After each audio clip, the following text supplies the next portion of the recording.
Hello, friends. What's going on? What's up, Ski? Toadette, I saw with the replay redeem as well as the follow from Sora Soda. Sora Soda, thank you very much for the follow and welcome to the stream. And yeah, we'll start off with Toadette's replay here. Who else is in chat? See Monstar, Hyper Whale, Examine, Toadette, of course. Never in my life. I don't know why I broke up Toadette like that. Arcane Ape, Derek, and everyone else who's hanging out.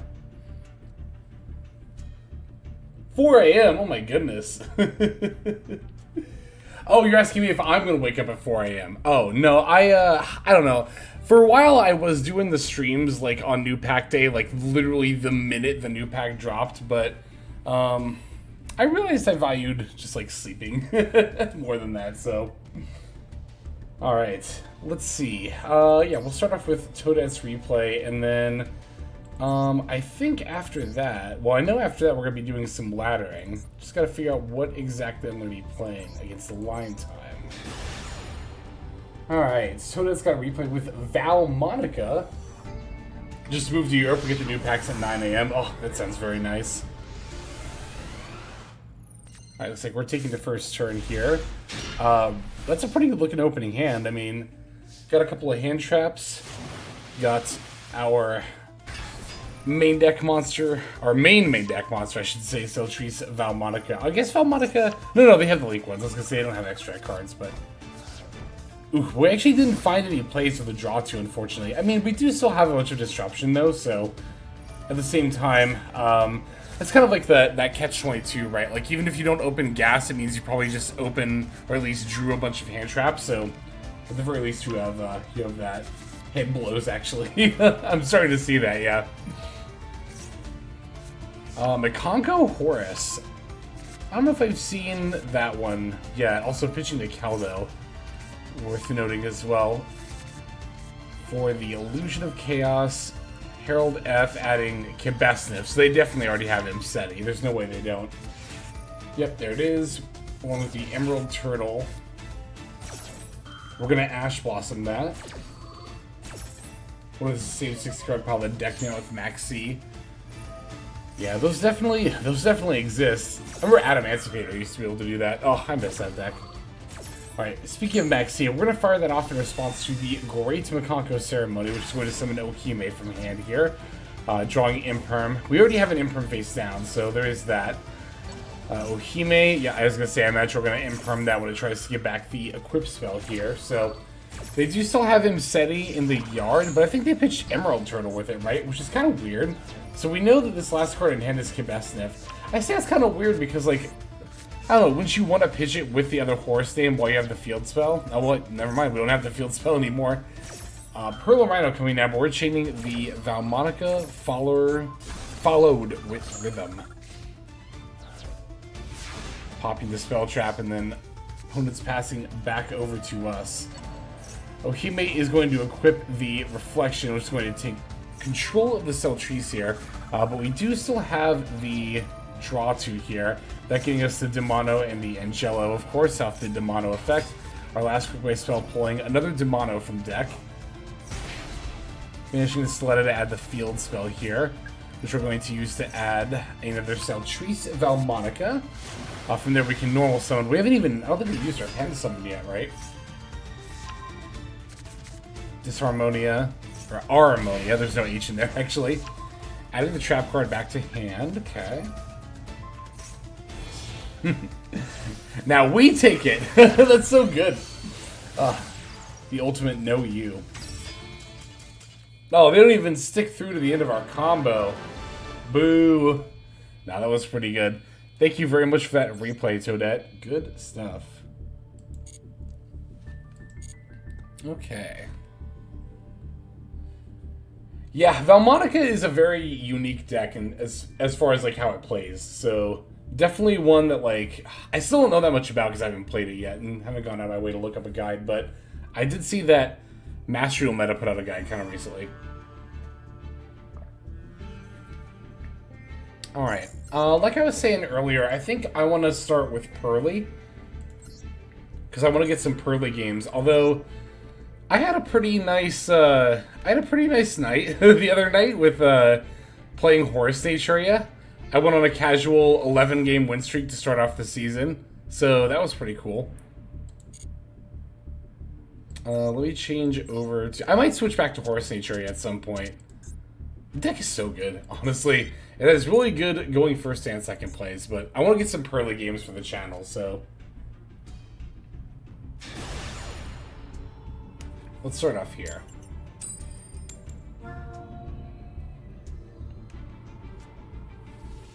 Purrely build has been updated as a post-banless build, so we're on 2 Purrely. Also playing Gamma in this deck. Trying out Gamma in more decks. Hey, this is actually a really good hand to open it. More decks this season, not like every single deck. Like, I was going to play it in Fire King Snake Eye, but I took it out of that, but... Let's test it in Purrely. Which, with the quick play spells, of course, definitely lends to Gamma being activated more often, because they tend to go after those with the negates. Okay, this seems like a pretty easy Gamma. They're sending There Can Be Only One, so it's stun. Yeah, let's definitely keep them off of that.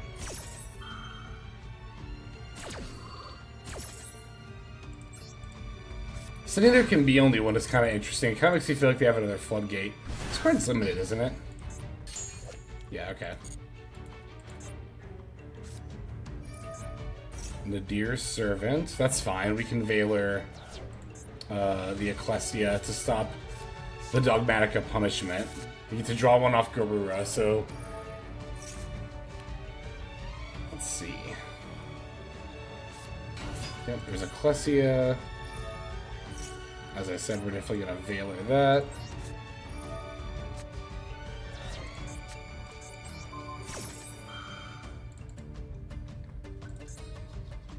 I kind of don't like that they sent this with him, Seti.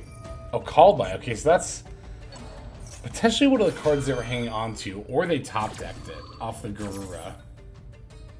Anyway, they are going to get their punishment. Oh, I bet they held on to Called By in case we had Ash Blossom. I'm just trying to figure out what cards they value more highly than There Can Be Only One.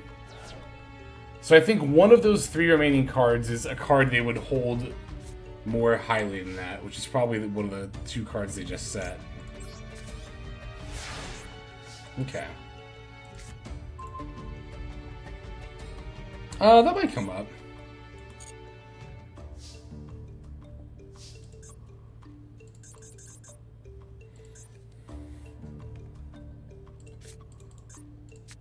Let's start with Purrely.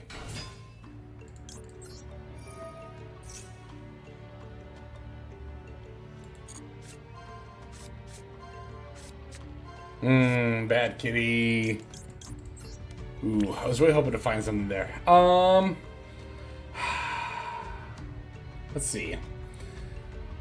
I could pretty... But I don't even have anything to send off of the, One card your opponent controls, yeah. Alright. Yeah, I think I have to happy send triple tack. I'm not a big fan of that, but...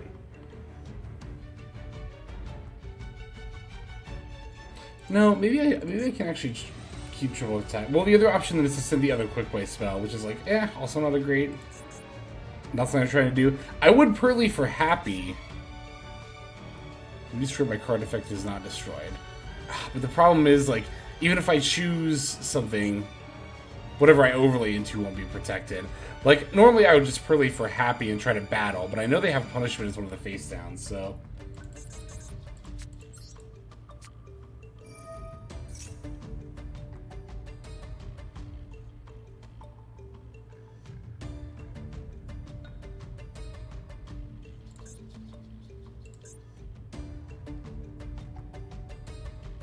Let's see what they do. They're clearly thinking.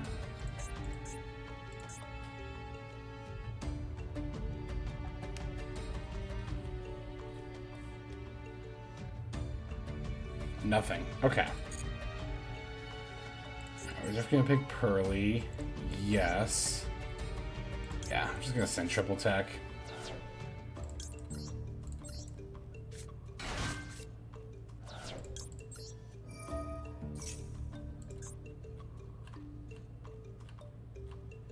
Just like I was thinking about possibly making this. Cause like, yeah, I can't be destroyed by card effects either. But that might be, I don't know. We'll see. I'm just gonna add my friend.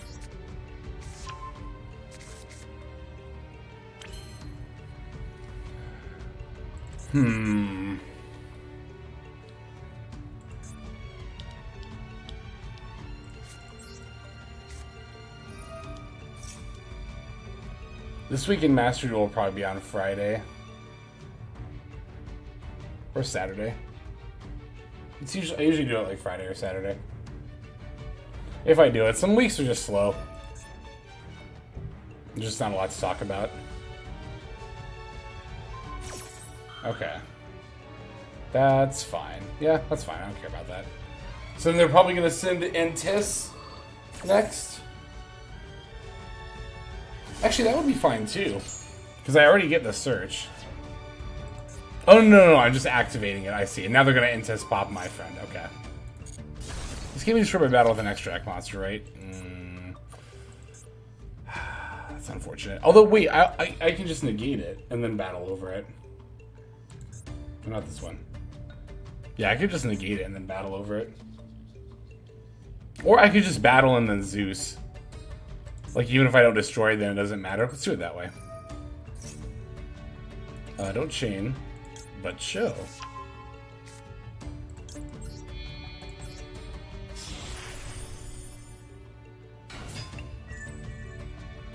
Valmonica Exo. I've seen more than one person on it, to say the least. No, I've come up against it a couple of times. Seems like a pretty solid deck. I'm trying to figure out if I want to Zeus now or later. I mean, if this face down isn't threatening me now, there's no reason to like shotgun the Zeus right this second.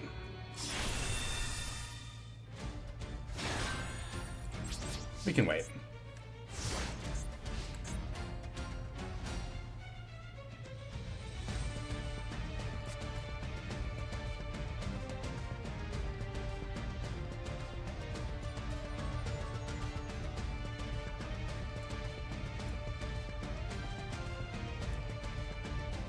Second Zeus in a few days, yeah. I want to try Zodiac. Oh, here we go. Thank you, Zeke, for the sub. I saw that come in on the banner there. I haven't seen it come in. There it is. Resubbed with Prime. On Purrely, yeah. Thanks for the sub. I super appreciate it. 8 months. That's awesome. Yeah, trying out Purrely. Post-ban list are on 2 Purrely.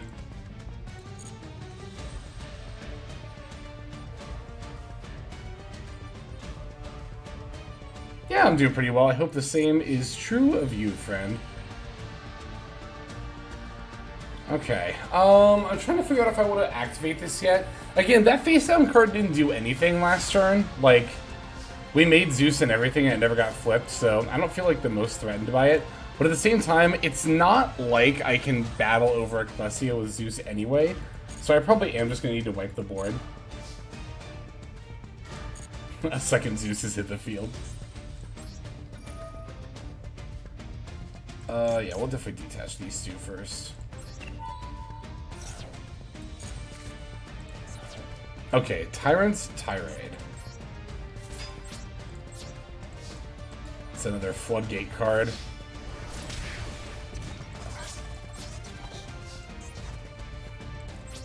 It's a little bold to, like, play stun and promote a YouTube channel. Not that I care, but I feel like you're inviting other people to, like, come give you hate comments. There's not really a stun YouTuber probably for that exact reason, which is a little bit of a shame. Because, like, I feel like there is decent amount of coverage in stun to be had, especially as cards get hit. I don't think it's invalid. Like, as not invalid, is that the word I'm looking for? Maybe it is. MET's done it a few times. Yeah, I think he did it relatively recently as well. The engagement's good engagement. No such thing as bad press, right? I don't think I'm going to try to use Happy. Well, actually, probably should, right? To go for game. Yeah, we can give up Bash Blossom here, because even if they negate us, we still have, like, Zeus and, like, the double detach, so... yes.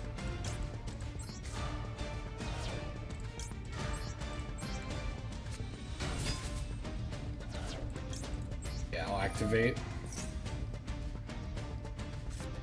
Okay, they have Ember, and that's fine.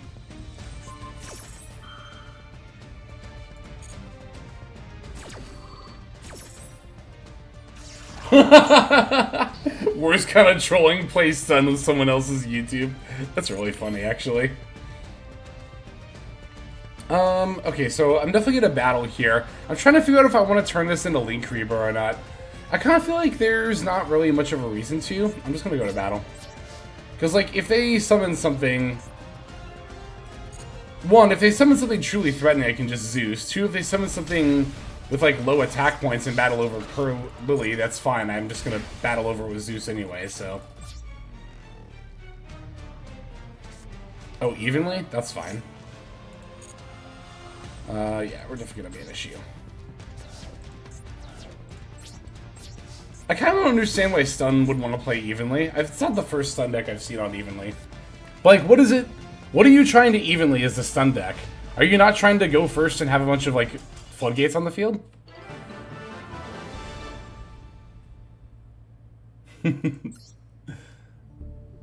Well, in any case. Been seeing a lot more evenly. I feel like I've been seeing it a little bit more as well. I've definitely had that notion too.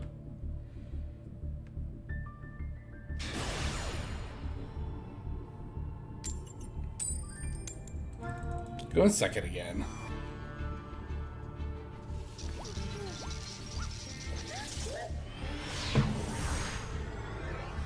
You know, I don't think we actually do a second. I think I said at one point in a video that, like, oh, maybe even do a second Zeus and Purrely, but I don't think you do, actually. I mean, you could probably find room for it, but how often would you really need it, right? Like, Purrely does have long games, but I don't even really ever find myself needing the second Noir. Alright, so we're up against Memento. We have a Nib, which hopefully is enough.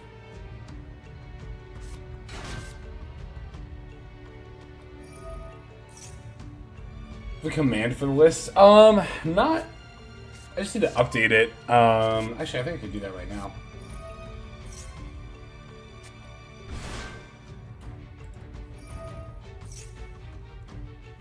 Okay, yep, because we played at least one game with it. So let me go boom, and then... Where is Nightbot? Here it is. There's two in a Memento line, right? Yeah. List and paste and submit. Alright, that should be updated now. There we go. Do I do this now? I know at some point they'll summon the combined creation, so do we need to be mindful of that? I can wait. That sends from the deck to the graveyard.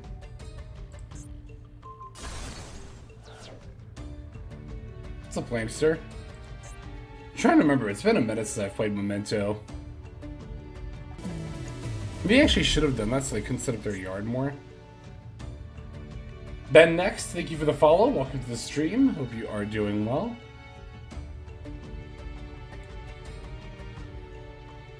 Yeah, we're playing some Purrely.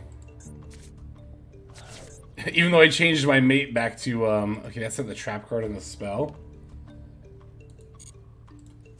Even though I switched my mate to Sprite, Sprite Blue, because it's been a while since I have used Sprite Blue. Like your pixel model? Thank you, I super appreciate that. I was gonna say, I can actually wait on the Nib, now that I think about it, because the monster negate is in the form of the trap card, right? So I can nib at the end of the main and just send the combined creation and then... Although I could... They'll still get a big token if I do that. No, that's not a huge deal, but...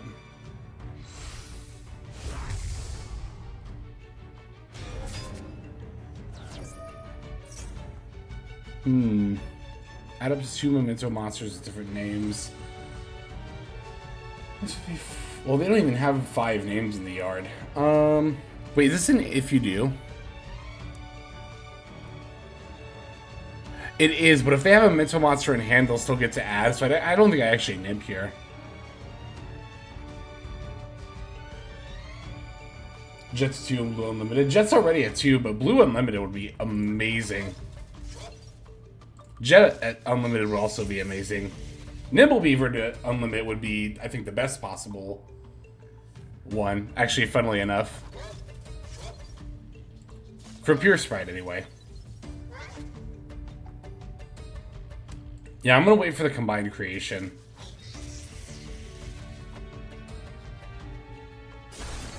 Purrely and multiple CP is actually pretty good.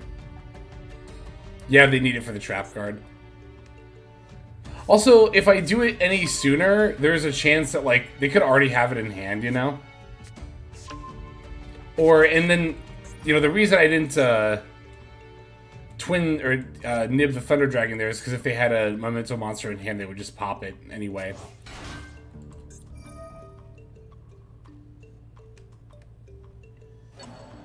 Rough day at work. Sorry to hear that, but I hope that, your day moving forward is better. So they have Gaddock, Twin Dragon, Trap card. Or the Horn Dragon. Wait, Gaddock? Horn Dragon, Combined Creation Trap card is what I meant to say. Jesus.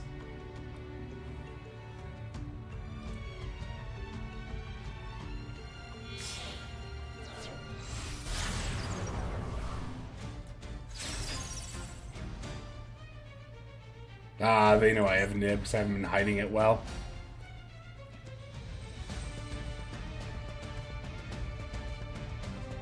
Yeah, SP is really interesting how it lets you, oh, they won't have a mace. That's really good.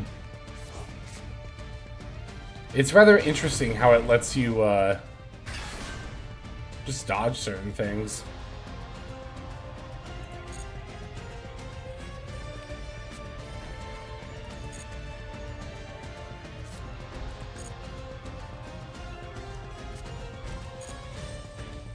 Woof, 3 back row. F. This is a summon. No, it's tribute, and then okay, so I won't get a summon because I won't tribute anything. All right. Well, that's a bit of a shame. Let's see if we can play through a Memento board.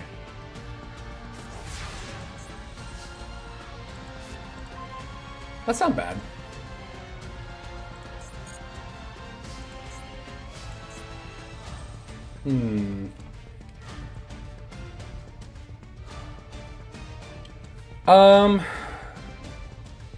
So the actually does the trap card target? Let me see. Cranium Burst. So you contribute, and if it does not target. Okay, so straight Purrely Street doesn't really help either way. So I was gonna say if it does, I might actually go out of my way to special Purrely, but yeah, if it's not gonna protect it either way, it's fine. Climbing for top 10? I don't know. I kind of want to just see... I kind of just want to get a feel for things more than anything else, I think, this season. If I was really trying for, like, top 10, which I'm not saying I never will, but I think I definitely would have made more of an effort to get to Master, at the very least by now. But possibly in the future. Or just, like, I think maybe just, like... this season, we just, like, again, get a feel for things, see as high as we can go. Which, who knows, maybe it will be top 10. I guess you don't have to get into Master super quick to necessarily be top 10. As long as you just have a good win-loss ratio. Does it only count your win-loss ratio within, like, whatever the mode is called? Or does it count it, like, as you rank up as well? Like, is it like Hearthstone where you'll get assigned a rank once you hit Master 1 based on your win rate up to that point? Or is it just like the more you play in that mode and the higher your win rate is within that mode, the better off you'll be? It's only in the mode? That's actually, I'm actually pretty glad for that. Mostly because I just, you know, I'm a YouTuber, so I play all kinds of decks, so sometimes my win rate ain't so good.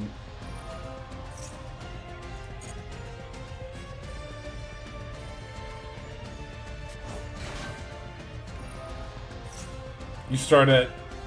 Okay, so it sounds like you start at the same amount universally. That's good. Ah, they do have access to mace anyway. Okay. Does this target? Target. Okay, does this protect from targeting? Or is it just destruction? It's just destruction. Okay. That's not good. Okay, so what do I have in the yard? Sleepy memory.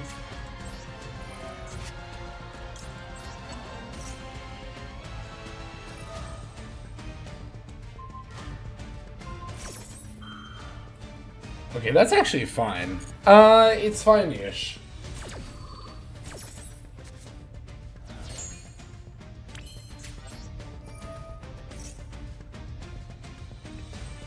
I'm more worried about the mace now than anything else.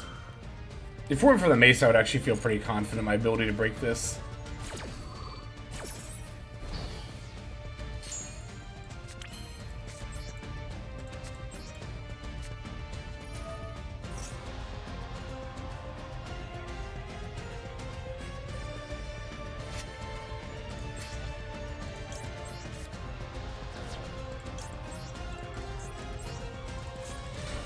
Alright.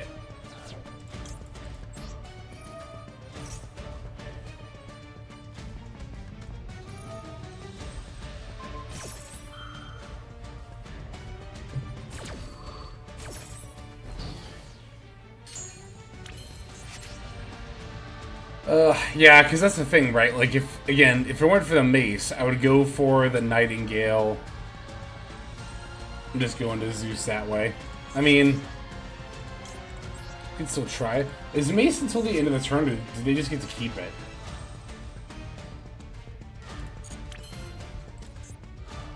Until the end phase, okay. So, like, I guess I do this, and then they take it, and then I get it back, and then I can use Nightingale and, like, live? But I still need to top deck something on the follow-up turn, and we'll probably still run into similar issues. Actually, I probably just lose on the follow-up. Well, I don't lose on the follow-up turn because I won't take damage, but, like, they'll definitely use this as a material and then resummon it, so I think pretty much no matter what happens here.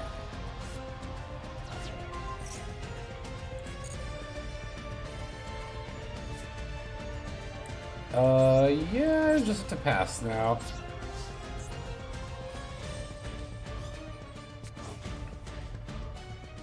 Take my Purrely, and then you will give me this back.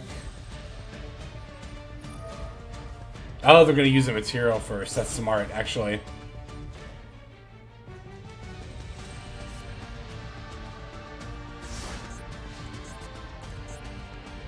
Yeah, so this says I don't take damage for the whole turn.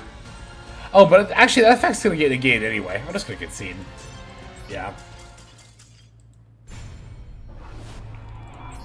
Yeah, the combined creation plus cranium burst, the big monster plus the trap card is basically, it's basically like a 5 material Appaloosa, if that were a thing that was possible.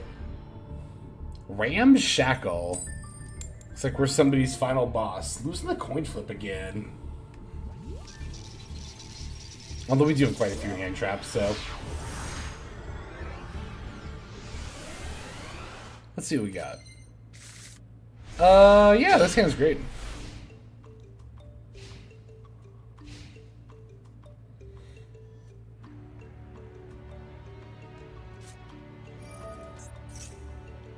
Dramatic Snake Eye Chase.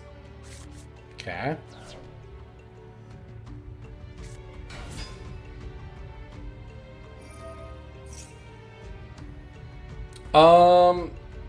I think I'm just gonna save Gamma for the Diabell.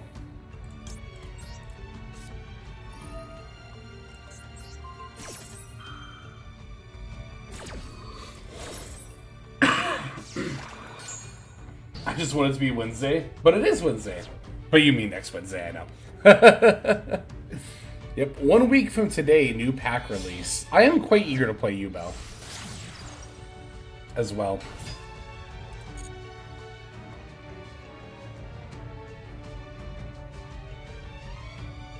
What if I Imperm Diabell and hold on to Gamma.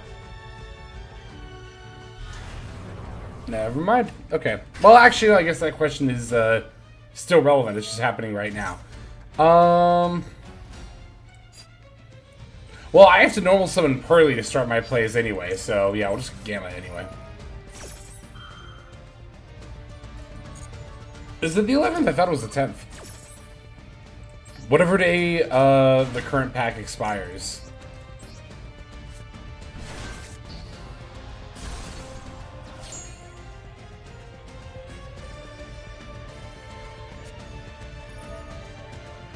Oof. Oof. Yeah, that did kind of suck about having Imperm plus Gamma, is that having one, using one cuts you off from the other, rather. Okay, that's not good. Not really hyped from their Super Poly deck. To be fair, Duel doesn't actually play, like, literal super polymerization. It's just not good enough. Now, the trap card Eternal Favorite is, like, the same effect as Super Poly, but unlike Super Poly, notably, you can chain to Eternal Favorite. But yeah, you don't actually play literal Super Poly. I mean, you can play literal Super Poly in Duel, but it's not great. It might be slightly better in Best of One, but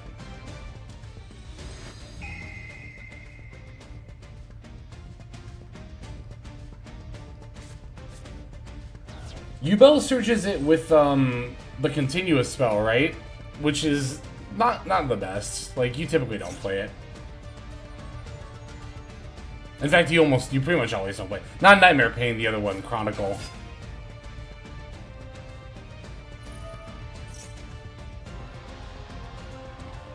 I think Duel is going to be pretty good, and I am very much looking forward to it. I don't think it's going to be Tier 1, though. Mostly because they don't have the rank 10 Omni Negate. Which is probably the best part of their end board in TCG and OCG. Maybe not OCG if they can do Fiendsmith stuff. It depends on what they can set up, but I mean, you can play like Deus Machinex, the deity card instead, but it's not anywhere as good as the Omni Negate rank 10.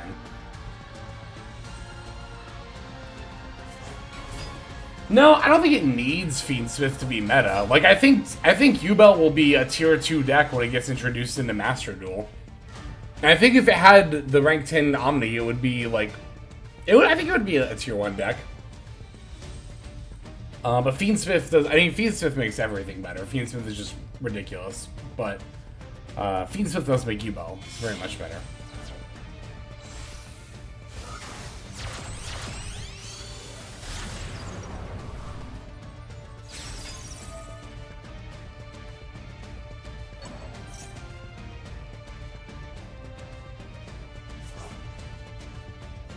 Turned into Fiend Lake.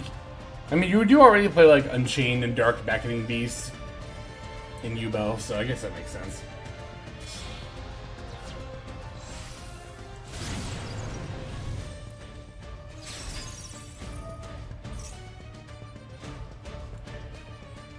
I guess, okay, to be fair, I'm thinking about my play before.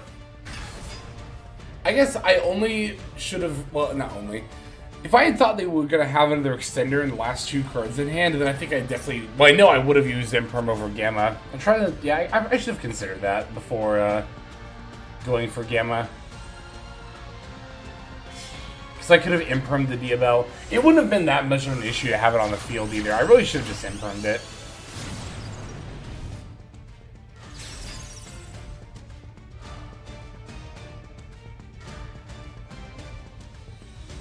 Duel didn't really do anything until it got Phantom. Duel started showing up in Road of the King meta reports, like as one of the top decks after it got Phantom of Duel, which we are getting alongside all the other supports, so.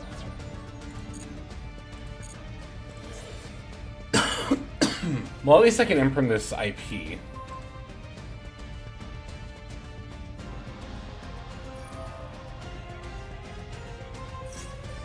Oh, there's just so many birds here, right? Yep.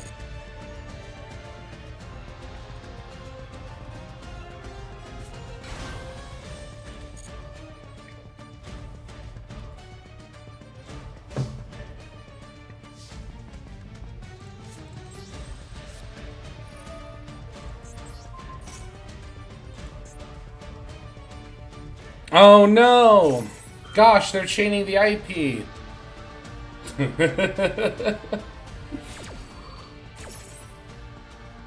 No, I'm really hoping they make Appaloosa. I would love to take that from them. Ooh, I hope it's a format Appo too. We are presumably getting Phantom, yes. They are making a format Appo.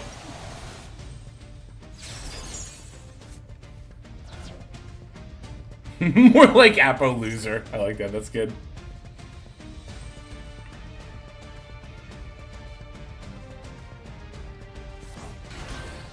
I was actually, yeah, I was talking about this on, like, social media earlier today. Like, I've seen people both in TCG and Master Duel call for Appaloosa to get banned, and I don't see it.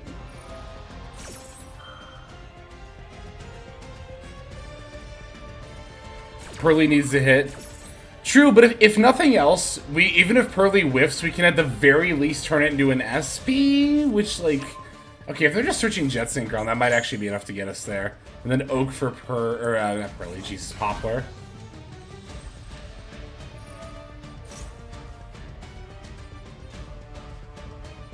I don't think of Appo as 4 negates pretty much ever. If you're playing against somebody who, like, is, like, decent, at least, I don't want to say at least decent.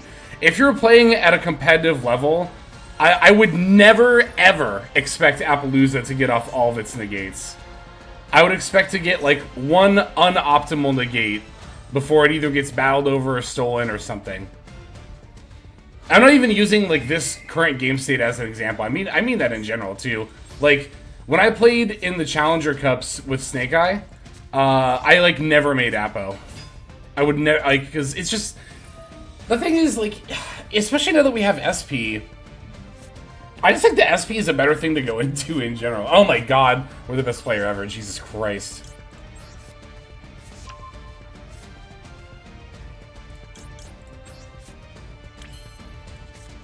Can't beat up. I feel like that can be said about, like, a lot of things that you need non-engine or to sacrifice your battle phase. I mean, that could be argued about IP, like, in general. This is what can be destroyed by battle? Sure. But no, I don't think Appo's bannable. I hard disagree with that. Like I said, I don't even think, like, with Snake Eye or, like, any given deck that's using IP, like, I see so many Snake Eye players who will just, like, shotgun first action in the main phase, IP into Appo, and I think doing it that early is literally, not literally, but it's almost always a misplay.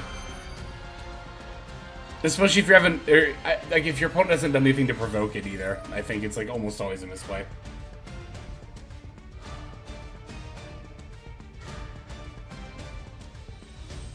She's way less fair than Savage. I mean, only because she's more generic. I don't see why Boarload Savage Dragon gets, like, called generic. I mean, I get that it doesn't have specific material requirements, but the deck building requirement is, I believe, high enough that it's pretty much not generic. So I don't think it's even fair to compare them in that regard, to be totally honest. Like, I don't think Boarload is, like, it's not nearly as generic, for sure, but I don't think Boarload is that generic in general. I have Delicious in the graveyard, right? Okay, so let's... what am I making here? Like, what am I searching for?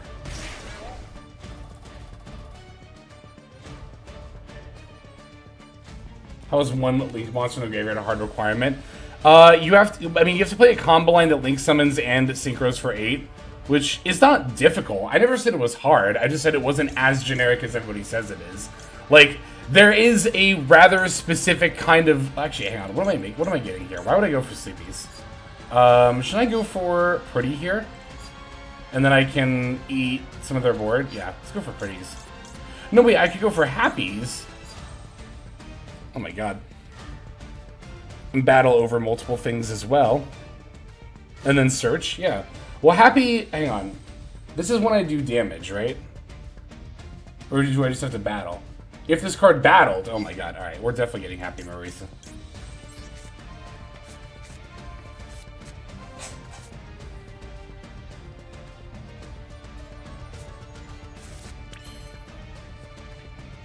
Alright, so are we gonna copy... we're definitely gonna do this, right? Chain, no. Show, yes. We get to pop Temple, too.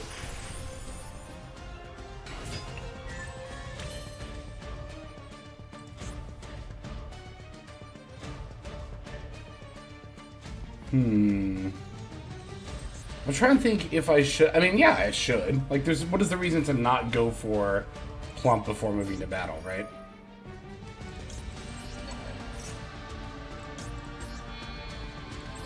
Oh yeah, it's true. We can eat their OSS. Good call.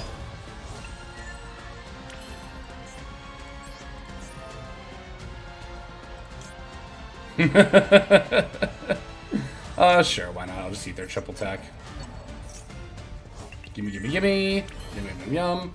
Alright, are we just gonna... Yeah, we're just gonna move to battle. We can start with happiness on you. Actually, no, I should have done plump on you. What am I thinking? Well, these are in defense mode, so...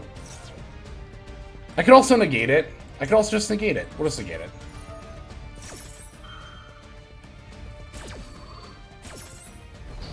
We gotta remember to link this off, though. Continue to attack, yes.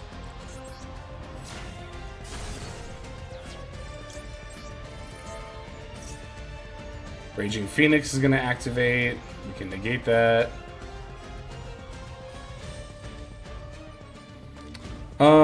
Okay, so... I think we're gonna get... We want a quick play spell for sure. Probably just Sleepy.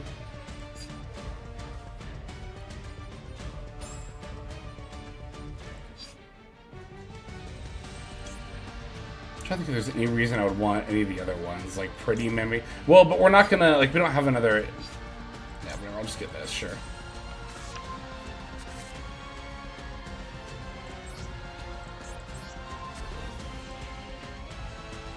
Pretty seems right. Ah, we can grab a Pretty off of this one.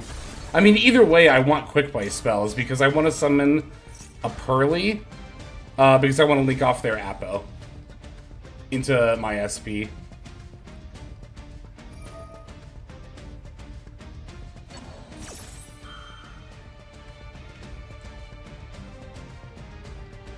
Oh, they waited until they could chain block. That was pretty good of them.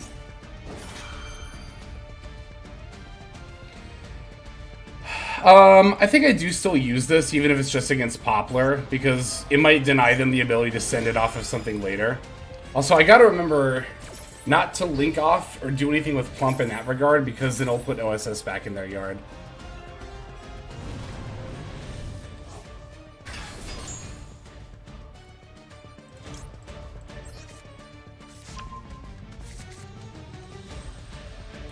Oh,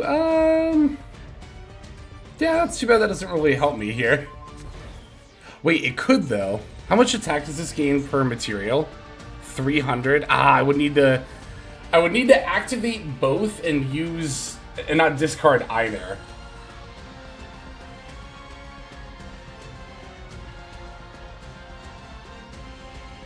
No, I don't think that's worth it. I think I would rather just, Actually, what should I banish with SP? Should I banish the Phoenix or should I banish the... Okay, we gotta think either way here. Because I could also make a Zeus here. Like, I'm thinking I might just do that with the Happy and then turn the Plump into the... That seems less reasonable than... Oh, because Pretty, I can just... Duh, I can just use the... Yeah. Of course, I can just activate Pretty and then use the... Yep. I got it. Okay, so I'm not battling anymore. Alright, we can activate... And then we chain Plump. For some reason I thought that was, No, I don't want to chain that. For some reason I thought that was, Beauty's effect. Banish a card? No. Yes. Hang on, let me think for a second here.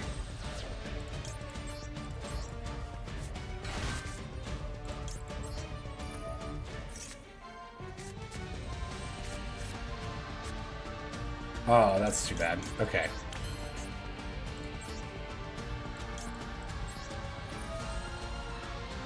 You know what? This looks crazy, but I'm gonna do it this way.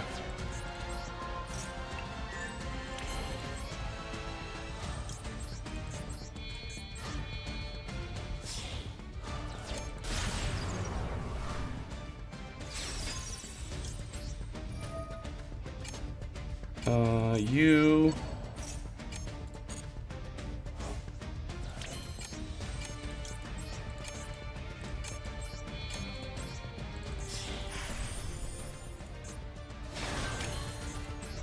I'm not gonna go for downer. I don't think I have time.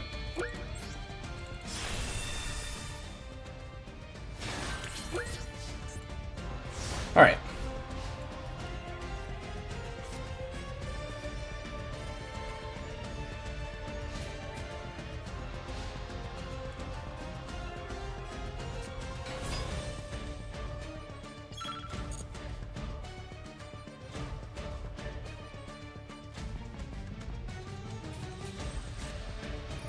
Oh my god. No, it's fine.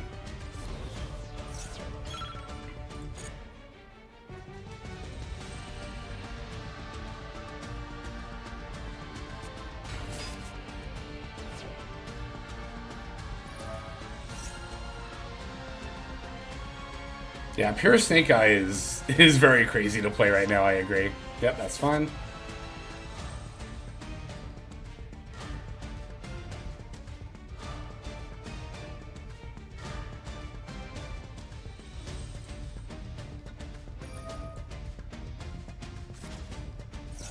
I'm gonna go for Dark. That's completely fine with me. I don't even have a Dark monster in my graveyard. Also, yeah, that was a third OSS, wasn't it?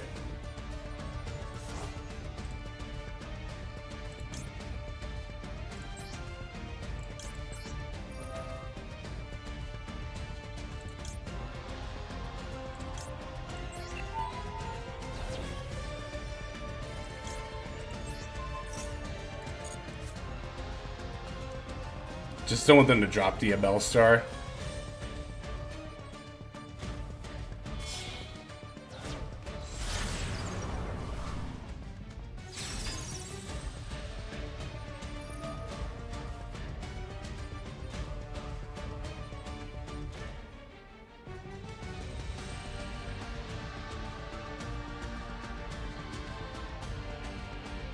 Oh, did I detach the wrong one? Oh shit, I detached the level 1, that's right. You're not supposed to do that.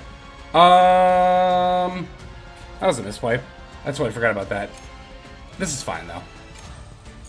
Because it's still unaffected, yeah. We detached the small cat. We misplayed. It's okay, never punished.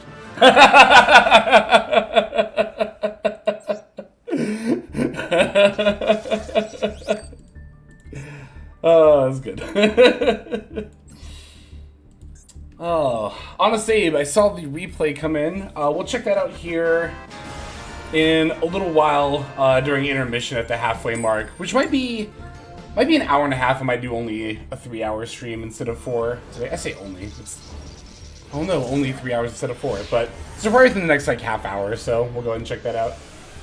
Oh yeah, we'll look at their deck list. We can do that after this game. Going second, but that's actually fine, I guess, with a hand like this. Consider running like Dimensional Fissure. Hang on. It's okay. It's a 60 card deck. Yeah, I'll ash this. Dimensional Fissure.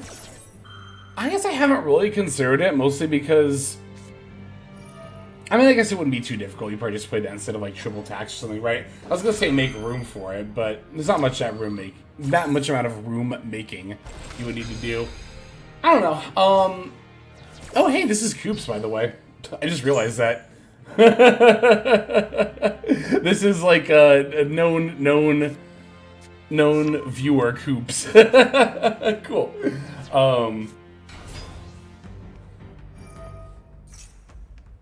You know what? I'm gonna Gamma this. I think I'm gonna Gamma this because even if they are able to proc Rhinoheart, they won't get to send. Even if they send a Fuser, I can Valor Kick Close. Sure, let's do it.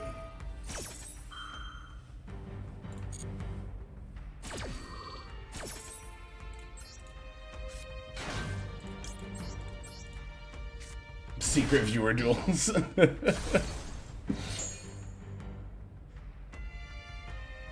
Okay, no Rhino Heart effect. That's pretty good.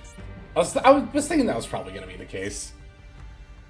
Woof, King Sark. I mean, if it's King Sark, then I'm still fine with the way things went here. Because if they go for Zombie Vamp, we can just Valor it. I mean, we still have to top deck something here. They pitch Droplet, and what's the last card going to be? Game Steady coming down first. I tried to toggle the Valor. I did toggle off there, but I guess I let go of it or something. And Card Destruction is the last card. Okay.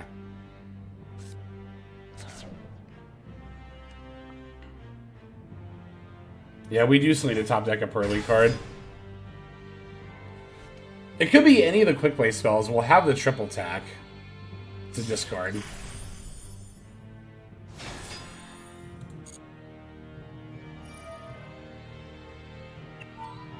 We love card destruction.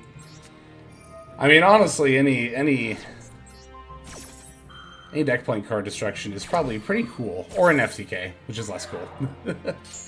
It's one or the other. It's either something really, really cool, like cool pile deck, or just a straight up FTK deck.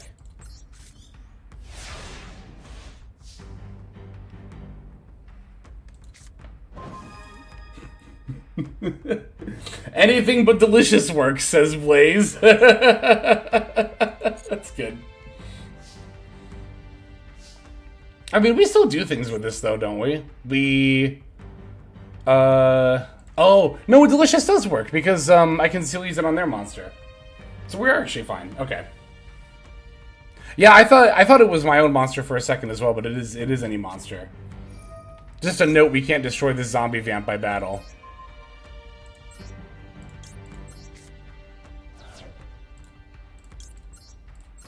They don't have, like, Mudora or anything, right? No, okay.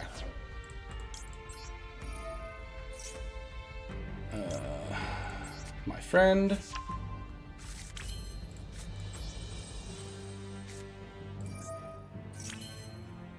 What am I getting? Am I just getting, no, I can't get Pretty here without giving up the My Friend. What am I doing here, actually? So, I mean, obviously we're gonna eat the Delicious. I mean, we're gonna use Delicious to go into Plump. We can just make Noir. We don't even have to, like, build up into anything, right? We can just... So, if I'm just making Noir...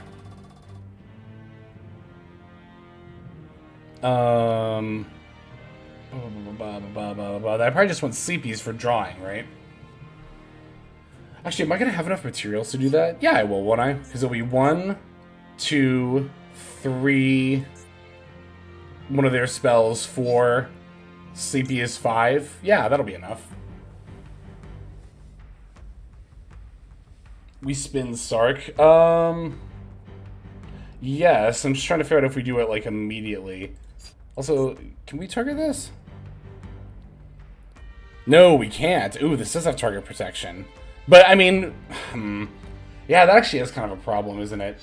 So, does this target? Does this affect? You can send then one card, then target. It does. Ah!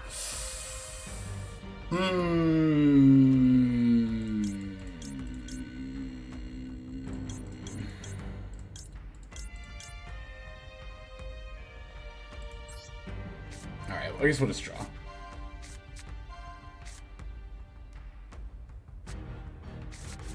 Plump, oh, Plump can banish not attached, but it's a temporary banish, right? But it will get rid of the material, which is what we want. So that actually works. Yeah. Good call, good call. Alright.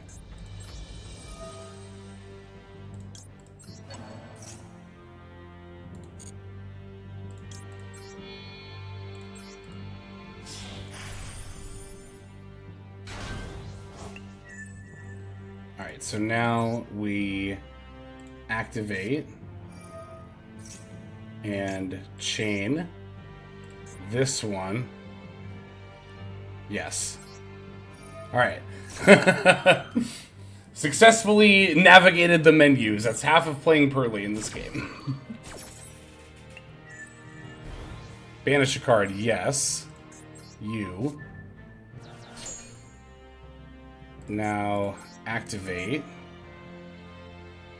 Doesn't really matter.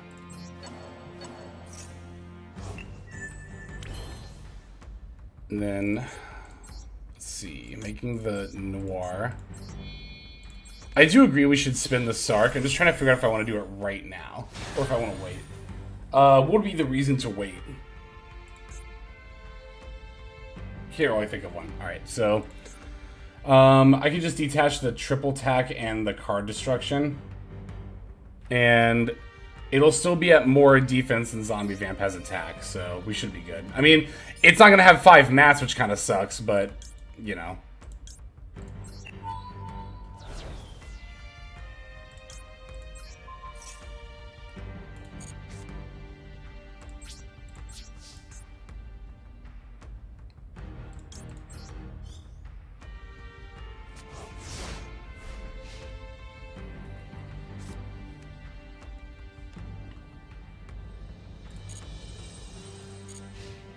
Alright, let's see.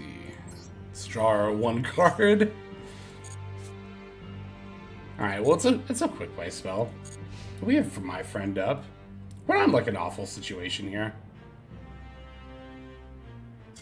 Okay, we're in a much better situation than I anticipated. GG Coops, if you're watching now or later in, like, a VOD or something.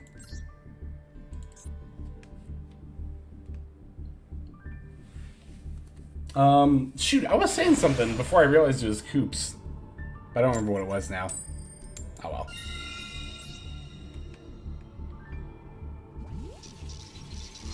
Alright. Oh, we won a coin flip. Holy shit. I think it's the first one we've won. But again, actually, you know, with Purrely, it doesn't really super duper matter that much. Oh, this hand's great. Just because, you know, we play so many hand traps, so we have the room for it. Oh, the deck list, that was the thing. I was gonna say something about that deck, I think, but... yeah, I'll just leave it with my friend. My friend, Purrely.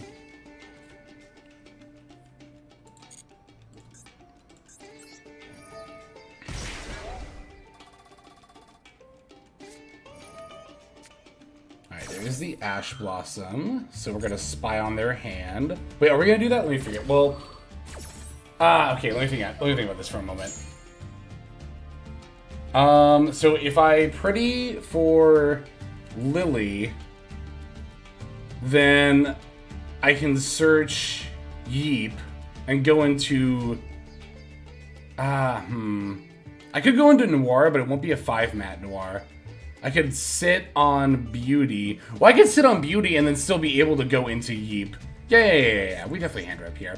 I was thinking about if there's ever a world where I draw 2, but I don't think I do. Plus, we also have 2 really good hand traps, so... Between our hand traps and the knowledge and... Okay.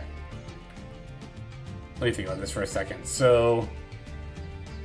God, now, okay, now I don't want to chain Pretty. I just want to hand rip them and pass and leave them on 3 cards in a Maxi and Ash Blossom. The alternative is to chain Pretty here, get rid of one of these 2 cards, summon Lily, and then, like, they give them 1 draw? No. I'm going for max hand ripping and hand traps here. Oh, okay. Well, yeah. It's cross out and triple tack. I can remember that. I don't have to write it down. Wow, they have cross out and triple tack, though. That's kind of brutal.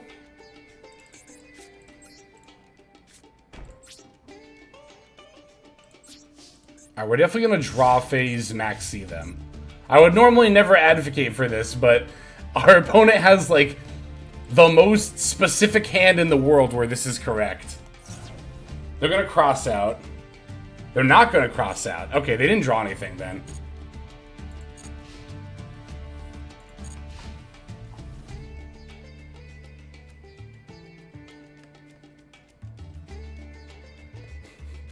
This is another reason why the hand trap video, okay. I've actually had some ideas about the hand trap video lately. I think it will exist, but instead of like telling you where to hand trap every deck, I would probably just end up talking instead about like general tips for using hand traps and also negates on board Just how to use Disruption in general.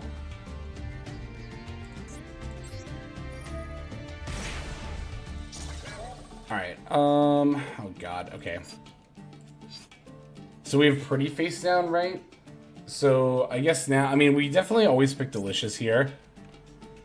Happies don't really do anything because they don't have any monsters, so I guess we could just go for Eepies. They're just Delicious and Eepies here, I think. Not setting Cross out is a little weird, I agree. I was expecting that. Okay, it's Sleepy. Is there a reason why I would want to activate this from hand? Well, or should I Pretty first? So Sleepy, Pitch Veiler. They would have to... Yeah, I mean, I guess we'll just do it that way. Or we could Pretty Pitch Veiler and keep the Sleepy in hand. But I want to go for Purrely Noir here. Off the Purrely, so we activate Sleepy.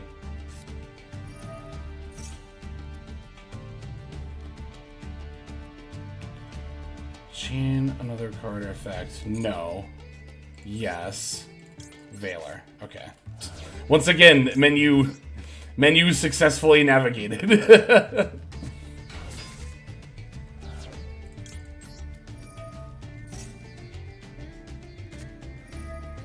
Okay, they have Veiler. That's actually pretty annoying. But it's gonna have to be fine.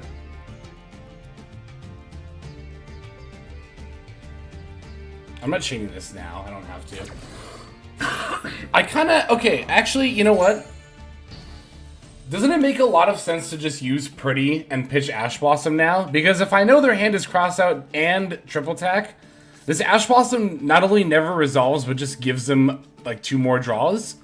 Or lets them hand rip me. So I think that's actually completely fine.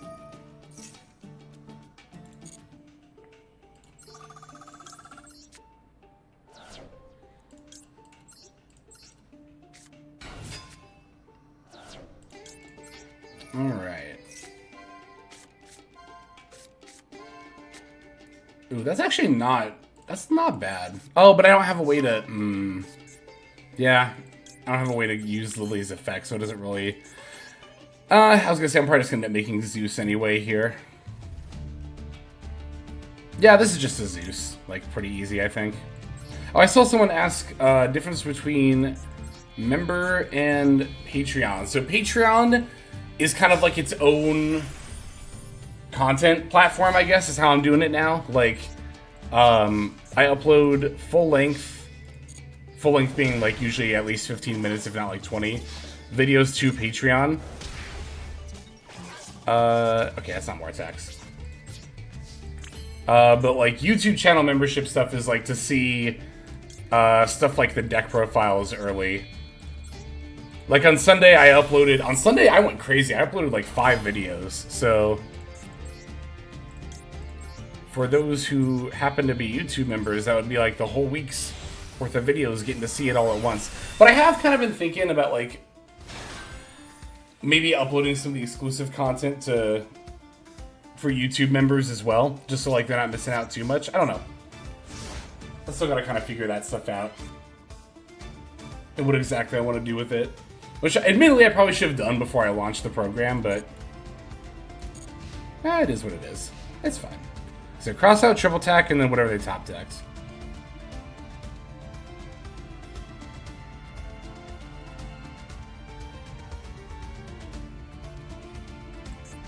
They actually still don't know what deck they're on, because we've only seen like staples from them so far. Is it this? It could be the Scoop. There it is. It's a Scoop.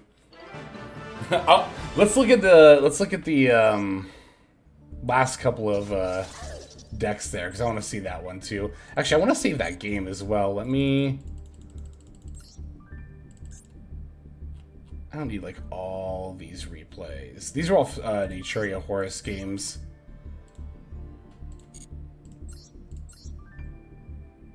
We can get rid of this one against Salad. That's fine. Get my missions while I'm at it.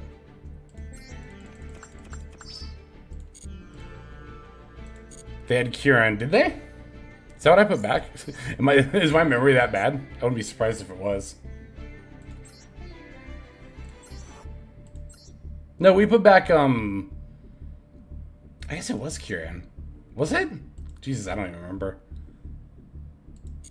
Wait, was that Excel Stardust? Hang on. It was Arvada, that's what it was. Yeah. So we did know it was Fire King. I did have poor memory. Again, I already knew that. Yeah, Excel Synchro Stardust, I guess because of Gamma? And Baron? That's kind of like optimistic to devote 2 extra deck slots to what if I Gamma during my turn. Also, yeah, agreed. Yeah, 45, no wonder they were breaking. What, was this the person who was on triple? Yeah, this was the person on triple OSS. Which, I mean, this build isn't, like, horrible. But, except, I don't know, with pure snakes, one, even before Ash got limited, I don't think the Synchro package was necessarily optimal. And now that Ash is limited, I definitely think if you're playing pure snakes, you should not be on the Synchro package. Because the reason I don't like the Synchro package to begin with is that unless you're going for like the elf line, which I don't think is really optimized, then they're on 2 bonfire. They might be doing post-ban list testing like us. This one I'll forgive a little more because they might just be doing post-ban list testing like we are. But in fact, I would almost assume that's what it was if they're playing pure snakes with 3 OSS, right? They actually, I wonder if they had 2 OSS, 3 bonfire, and then they just swapped out a bonfire for an OSS. But yeah, because like I don't know, I don't think the sprite elf line is optimized, and I also so like if you're gonna like go for synchro plays and not do the sprite elf line, then you have to open like Diabell plus starter, which again with everything hit is a even bigger ask than usual. So long story short, I don't think the synchros are good. That's why I thought it was kind of weird, honestly, a little bit when they banned Borload and Baron in TCG. It kind of feels like those hits just end up optimizing everyone's pure Snake Eye decks.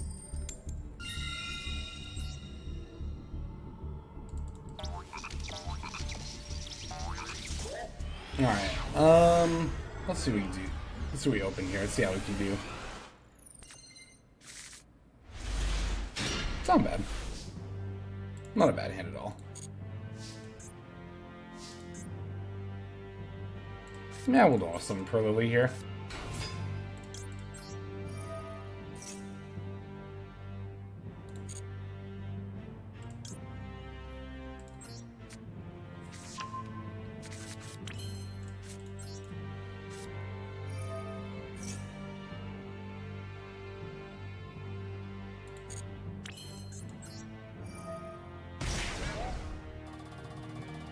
I smell the bug.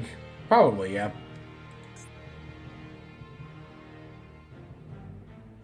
Old lady I'm driving behind. Please do not, I would encourage you not to chat and drive at the same time. Oh, it's Ash. Okay. That's also fine.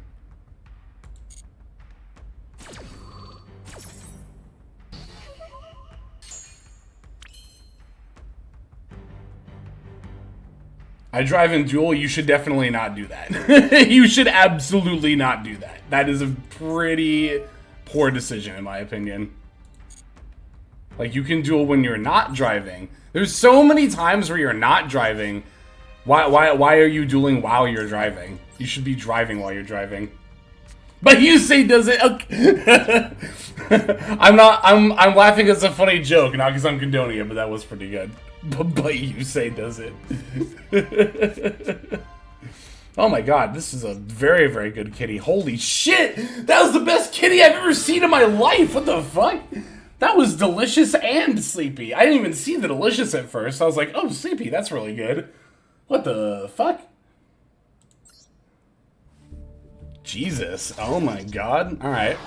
We're at Diamond 2. That's pretty good.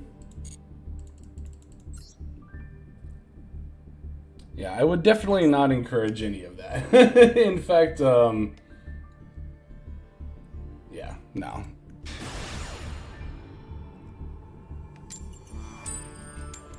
Alright, let's go first here.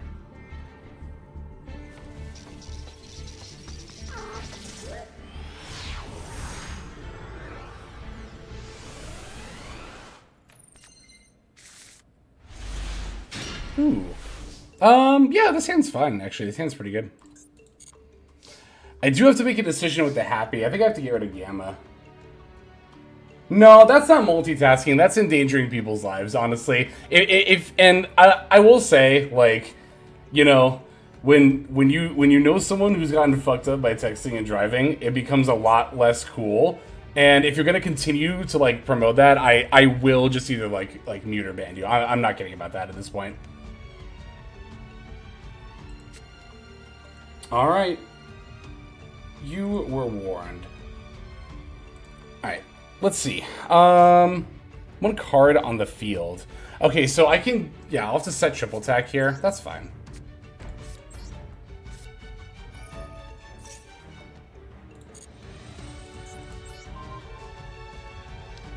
Alright.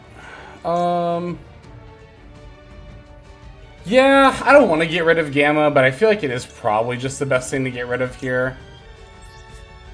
So let's just do that. Legit, though, don't text and drive. Like, that actually fucks people up. It doesn't even take a lot, either. Like, there are a lot of, like, fender benders that lead to, like, pretty debilitating injuries, potentially. Anyway.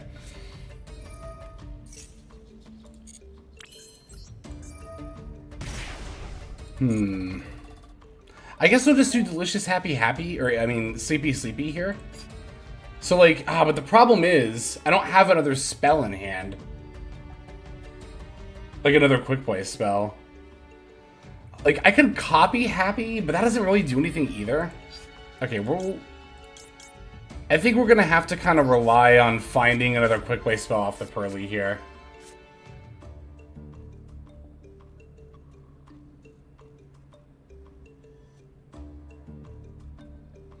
For real, like, who texts and drives in fucking 2024? Like, ugh, it's wild. Anyway.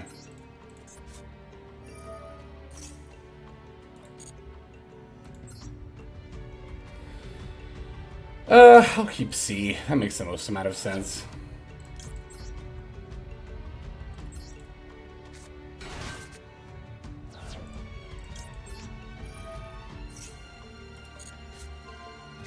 Okay, field spell. There we go, there we go, there we go. There we go. Found another quick play. That's what we were looking for.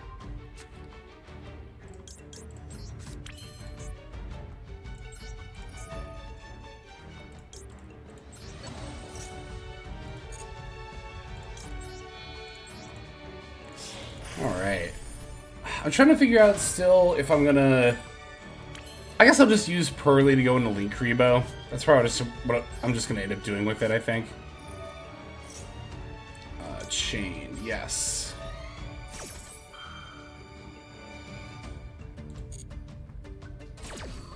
Water sleeves and ice field.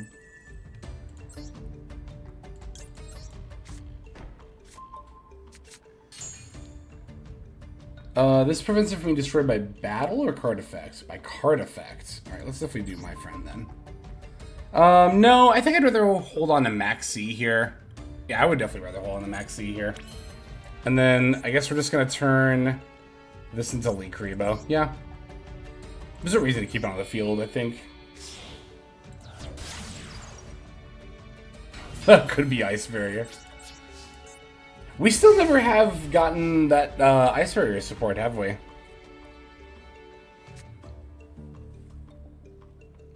Wasn't there Ice, or did we? I don't know. Wasn't there Ice Barrier support? Or well, because there was the Structure Deck wave, and then I think there's another wave too. I think we're waiting on the other wave.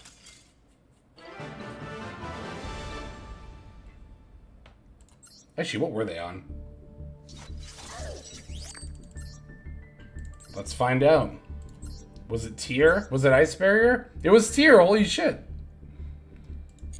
You were right. Whoever said that.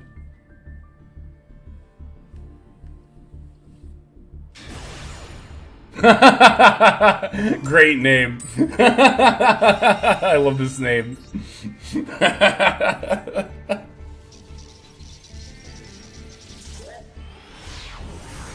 That's another thing, like, when I came back to Master Duel, I was a little shocked to see people, like, still calling each other net deckers in, like, the year 2024.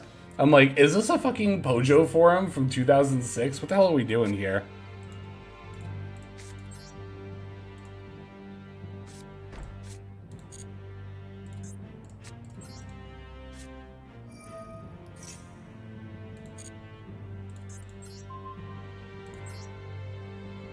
Yeah, let's get rid of Valor first.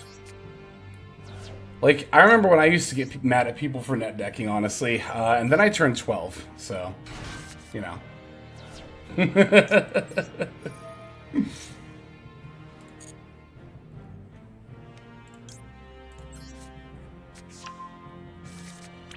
Alright. Am I gonna pitch triple attack here? Actually, I don't have to.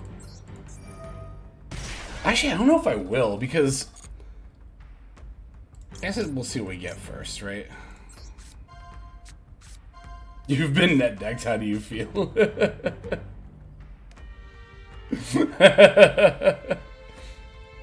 You wouldn't copy a car, would you? Okay, so, I'm just thinking, right? Like, I could activate EP and not discard here. And then Purrely effect, attach EP, then happy and not discard. But I guess it depends if I value the triple attack more highly than having Purrely and the extra excavate. Which I kind of think I do, maybe?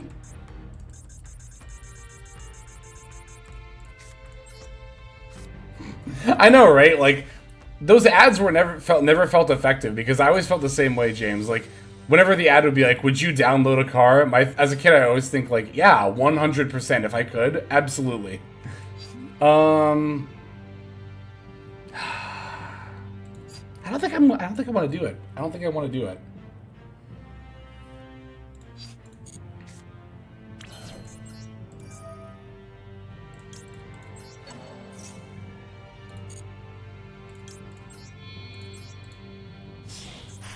Download more RAM for my PC. Like, I know they're probably not going to have anything for this triple tack, but then when I think about the value of the triple tack compared to what I would be discarding it for, which is the Purrely that would maybe get an excavate and then turn into Link Kribo, I'm like, I feel like the potential value of this triple tack, if it gets activated during this game, is higher than the definite value I would get from a Link Kribo sitting on the board, which is not very high, honestly. This is... Hang on. Happy is cannot be destroyed by card. I literally just read that. It is. Okay. No, I'm gonna continue to keep this in my hand.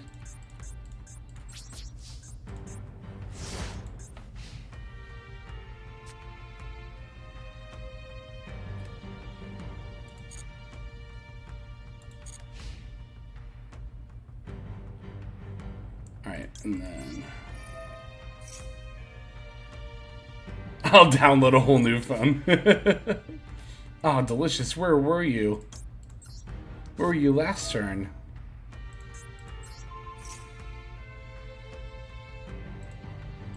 This is one of those hands where having the field spell instead of this triple attack would have been nice. That's why I play 3 of the field spell. It's so good to open. It's just absurdly good to open, honestly. Oh, well, okay. Obviously, if I had known I would have drawn the other one, then I would have gotten rid of this, but... Hey, it's Tier Limit again. They really are a meta slave. I love this name. I love this person.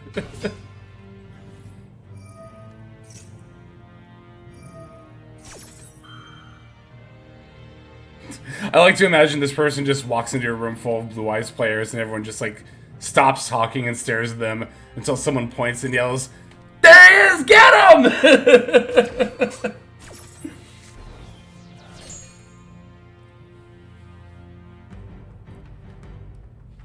Like that scene, that's what I was channeling. I was like, I'm channeling the energy of something there. It's that scene of Smiling Friends where like the Forest Demon walks in and they start ripping him apart. That's the energy I was channeling there.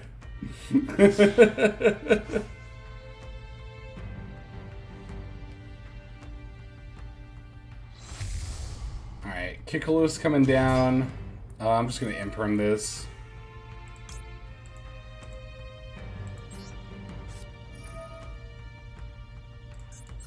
For maximum funny, they should have been on Fire King Snake Eye. Funnily enough, Tearlament... Oh, wow, that's a pretty good follow-up card to have. Tearlament's actually the second most popular deck by quite a bit. Which is one of the more surprising stats I've seen on Untapped. Because Tearlament is... I think it has like a 10.2% win rate, or play rate, not win rate, Jesus. That'd be an abysmal win rate.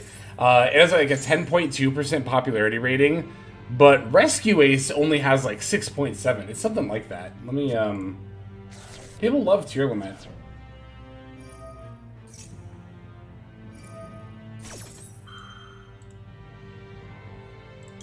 Alright, let's get my friend F.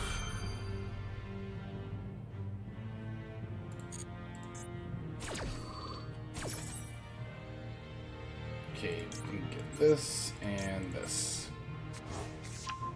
Let me bring this up real quick too. So like, Tearlament, 10.5%, but Rescue Ace, it's only 6.3%. It's kind of surprising.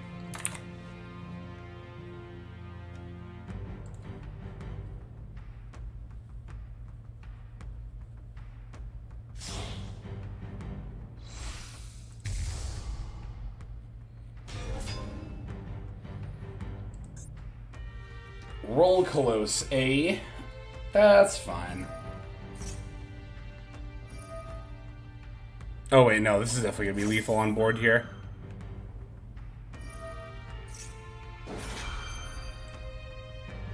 $49. So pretty much 5k, 75. Oh, actually they're 100 short, I think. Well, if they summon these two in attack mode. Oh no, this comes out with 0 attack and defense, never mind. They're 1100 short, I believe. Yep.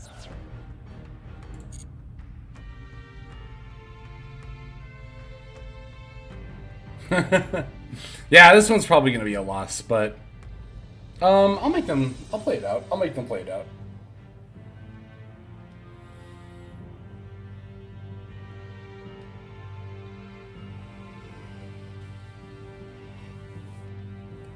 Imagine if Shock Ruler was legal and they just went into that right now. Would be disgusting.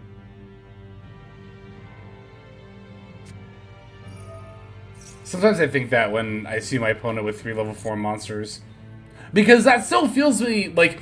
Excuse me.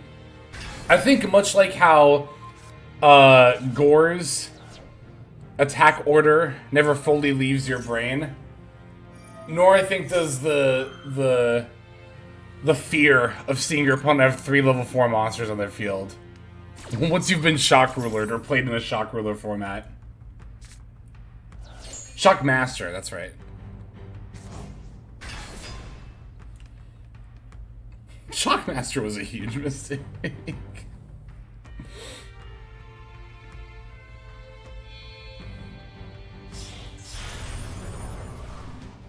I still fear 2 9s. Fun fact, did you know that Shock Ruler and Big Eye were both played in... were not only both anime cards, of course, because they're numbers. Well, I guess not every number is, but... they were both played in by, like, the same dude in the anime, and he wasn't even, like, a major villain. He was just, like, a villain of the week, total throwaway guy. And he had, like, 2 of the best number monsters of all time. Like, casually playing Shock Ruler and Big Eye. Yeah, and he lost. And he lost. Much like we just did. Womp womp. Oh well. Alright. I think this is a pretty good time for our intermission. Let me go get some more water. I'm also going to turn the AC up because it's getting a little steamy in here. And then we'll watch these replays. And then we will be back momentarily. Wasn't Vrains a random dude with Zoo? I think it was one of those things where, like, somebody in the background had, like, a Zodiac monster on the board or something like that. Alright, I will be right back. 1 sec.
Alright, I have returned. Bonfire is indeed an anime import, yep. It was played by, the volcanic guy. His dub name was Axel. What was his sub name? Fuck, I don't remember. I should remember. GX was actually the very first subbed anime I ever watched. Okay, let's watch, speaking of things that we're going to be watching. Replays. We've got a couple of them. The first of which from Honest Abe. I just saw. Here we go. Oh, it was the nurse. You're right, because she added burning algae. That's right. That's right. You're right. I assumed it was O'Brien. I just assumed it was O'Brien, which was also his sub name. Yeah. But yeah, no, you're right. It was the nurse who added burning algae. You are correct. Alright, let's see this game here. July 1st, first game. Infernity going second versus Blackwing. Interesting. Alright. Looks like Abe's on Infernity. I actually saw... Oh, I actually haven't seen this card. I actually saw this build, I think, in the Discord earlier. 3 monsters. Banish this card through graveyard. This is the only card you're hitting in special hit. Interesting, okay. O'Brien is subname Axel Brody. That's what it was. Okay. Domin. Yeah, I was gonna say too. Blackwing versus Infernity. Jeez, this is a 2010 matchup if I've ever seen it. Although, of course, both decks have long since received a good amount of support since 2010. Double Black Whirlwind. Oh wow, that's yeah, because they opened Black Whirlwind and Sea Moon, didn't they? Blackwing is a pretty interesting deck, especially modern Blackwing.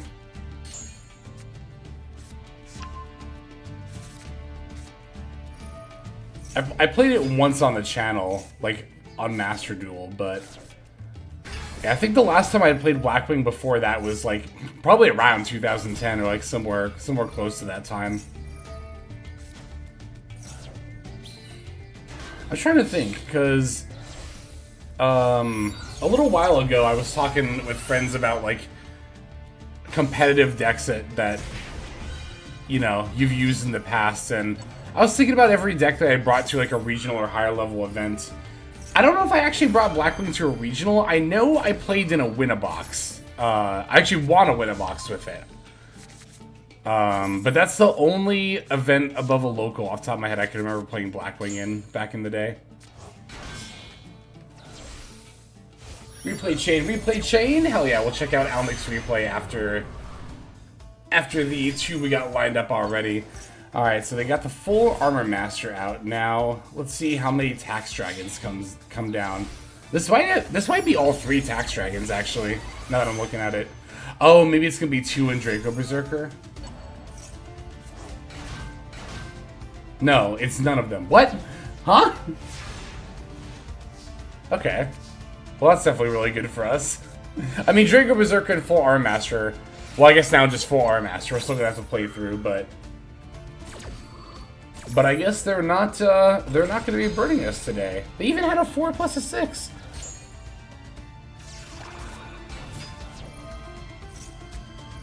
I've been playing Horus Stun. Listen, Ski, I actually also played Horus Stun recently for the tribute mission for the Duel trial to get up to level 14. I was like, there's no way, because I don't have Advent of Adventures, otherwise I would just play Flandre. So I was thinking about it, I was like, there's really no other way I'm going to get these tribute summons unless I play Horus Stun, is there? And sure enough, I played Horus Stun. Maybe it was running out of time. That's what I was thinking too, maybe our opponent was running out of time. Anyway, we have a pretty good draw setup going here, except our opponent is going to, unfortunately, maxi in response to opening of the 7 Spirit Gates. But I think we're at the point where we're just probably gonna have to like play through it at this point, right? Lawn chair detected. Fake Reek P, thank you for the follow. Welcome to the stream. I hope you are doing well. Alright, Yama for the Shavara. Ooh, we have a Royal Shavara. Hell yeah. Alright, now we're gonna go for the Sprite Sprint. Always love seeing Sprint come up in a combo line. Tends to be very fun when it does happen. Let's see what we end up dumping here. Gonna pop our Settle Lure for Sharvara, Sprint into send the Infernity Sage. Yama going to activate next here, and then also the Infernity Sage that will let us mill an Infernity monster from the deck to the graveyard. Because we have no cards in our hand, there goes the Archfiend. Now we can bring back the Archfiend with the Yama on the same chain link. Archfiend's adding that creepy little punk, or sorry, this creepy little punk. Before Archfiend and the Sharvara get linked off to make the Unchained Soul of Rage. Now, do remember that we cannot link with Sprite Sprint during the same turn that we summon it, but we are definitely able to link with our opponent's stuff thanks to the Unchained Soul of Rage. Alright, Archfiend activating once again here to grab the Infernity Necromancer because Archfiend is not once per turn on the search. For some reason, because it's an older card. Unchained Soul of Anguish going to link off with the Blackwing Orochi the Squall here. Now we get to make our access code talker. The OCG's Return of the Reaper. Yeah, no, I agree. I'm not the biggest fan of the the English name for that card. I think both card names reference like one of Kiryu's lines, or Callan, I think his name was in the dub, from the what was that arc called? What was the name of that town? Crash Town, wasn't it? Was it Crash Town? Something like that?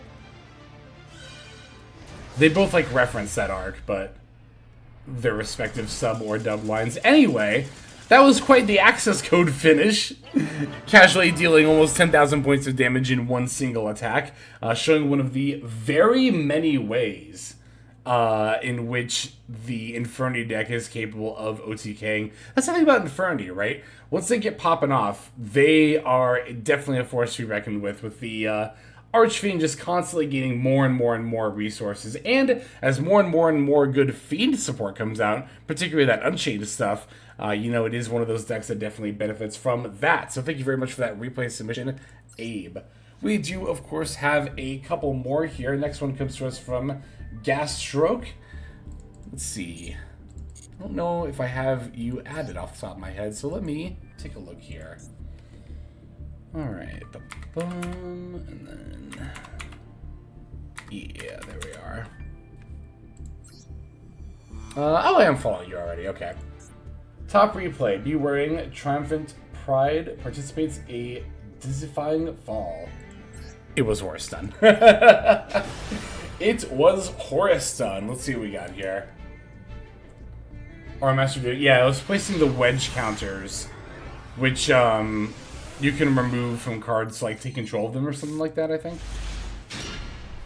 Alright, looks like we are on Labyrinth. And yeah, I mean, we have Ariana, we have Ku-Clock. This hand seems like it's probably pretty good. I'm going to use the Ku-Clock here. And then, of course, yep, the Stovey that we just added. Send it along with the Evenly. Hopefully they don't have a negate for it. It does not seem like they do. Although it has to be Gamma here, right, from the opponent to stop Stovey. Because you can't Ash it, because it sets from the deck. You could Ash this big welcome. It does not seem like the opponent has one. So we're going to summon our Lovely and bounce the Ku-Clock back to hand. Lovely gets to hand rip here, and Stovey will summon itself back to the field. Alright, Lovely's popping. An Imseti. Alright. It's actually probably a pretty good pop, all things considered. If it's Horus stun, we definitely want to keep them off the Horus stuff. We've already summoned our big bodies, so a lot of the floodgates won't matter as much. And they're all also Dark Fiend, so if it's like Tickboo or Rivalry, that will, or not Tickboo, that will matter. Rivalry or Gozen, those ones won't matter. Ooh, looks like they're about to go for an Evenly match. We're going to respond by using Call by Yonta. Another Sun deck on Evenly. I don't get it, personally, but... I guess to be fair, if you're going to play Evenly, quote-unquote, in case I go second, then Stun would probably be the best deck to do that in. But I still probably... I don't know. Actually, to be fair, don't know. Like, I'm not that experienced with Stun, so... Now, I know it's like... You know, lol, how can you be experienced with stun? You just set floodgates and flip them up, but, that Imseti being negated is pretty brutal. I guess just to get the Kabesnif in the... Wait, didn't they already have Kabesnif in the yard? Hang on. Where did they pitch? They pitched Super Poly, okay, so that was just a misplay.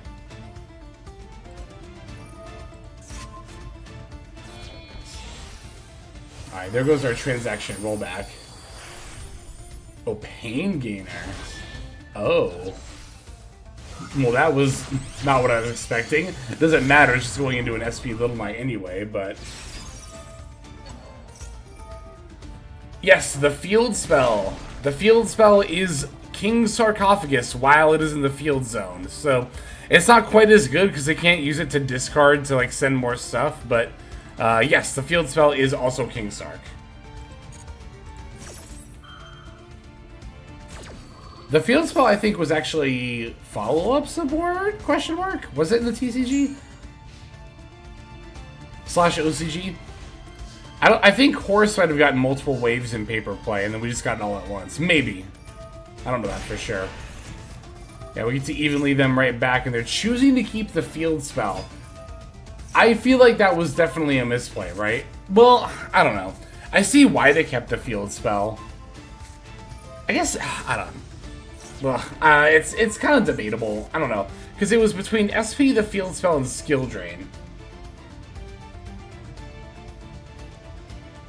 I don't know, actually. Would I have kept the field spell there? Like, the other thing I would have thought about keeping is skill drain. But I guess that's mostly because I have knowledge that we have Ariana in hand. And skill drain wouldn't do much against, like, furniture, if you were thinking about that. Maybe you do just keep the field spell here. It's definitely not SP. Yeah, I guess it is just the field spell, isn't it? That makes sense. Okay.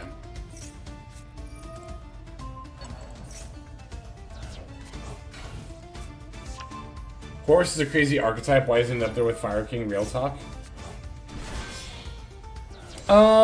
Because... I don't know, the end board at the end of the day is like... I mean, because Horus has to always be paired with something else. Like... It can't operate on its own, otherwise it just ends on a couple of rank 8s, which is, like, fine, but not, like, the most intimidating thing. And, I don't know, like, Horus Stun might seem crazy, but Stun, in general, just does not have that high of a win rate.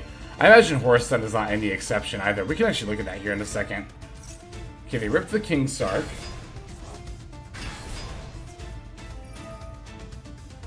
Also, like, to be fair, yeah, if you open King's Sarc and, like, nothing else, you have to discard 4 cards to get all of your names, and, you know. Yeah, I definitely am perming the Dumatef to stop the draw here. Also, I think that'll reduce it to 0 attack, won't it? Yep. Oh, so that's lethal, then. That's lethal, that's funny. That's really good. So we got rid of the King's Sarc, which stops the on-field effect to send it, and then we negate it to drop it to 0 to win. That's good. That's good. Oh, that's awesome. I made sure not to summon with the field spell to not allow for an attack replay. Yeah, definitely makes sense. Definitely makes sense. That was good. That was really good. Thank you for that replay. Yeah, let me pull up some figures real quick, because, like, the other thing about Horus is, like, you know, like, yeah, you compare... Like, honestly, I think the highest tiered deck that's playing Horus cards is Tier Limit, which doesn't even need to play Horus cards all the time in order to be good. Like, you know, again, we come back to Untapped, right? And we look at some win rates. Yeah, Horus Stun is under 50% win rate. And I imagine regular stun is even lower. Yeah, 40%. That's actually a little lower than I was expecting, but that's the thing. As oppressive as stun may seem, like, having an above 50% win rate while playing stun is just really not that feasible. It doesn't happen that often. For Horus Stun to be this high, I say this high, it's still under 50%, by the way, is actually pretty remarkable, right? Because, again, regular stun's like way... And, like, it's not for a lack of people playing it. Look at this. 2.8%. 2.8% popularity rating. That's a significant chunk of the meta. And, yeah, 40%. 40.4% win rate for pure... For, like, quote-unquote... I was going to call it pure stun, but... Stun without Horus, I guess. Poor Punk. I know! It's so sad! Look at this! Oh... How the mighty have fallen. I guess to be fair, this is also bronze to master. If you filter for diamond to master, like, stun doesn't even... Yeah, look at this. Horus Stun plummets. Regular stun doesn't even show up anymore. It's too low of a match volume for even the low match volume section. And then Horus Stun loses almost 2% win rate when you filter by the top ranks. So, yeah. Like... God, even Naturia Horus is below 50%. I'm a little surprised to see that, honestly. I feel like that this deck is great, but... Yeah, I mean, I don't know. Horus, it does look pretty crazy on paper, but...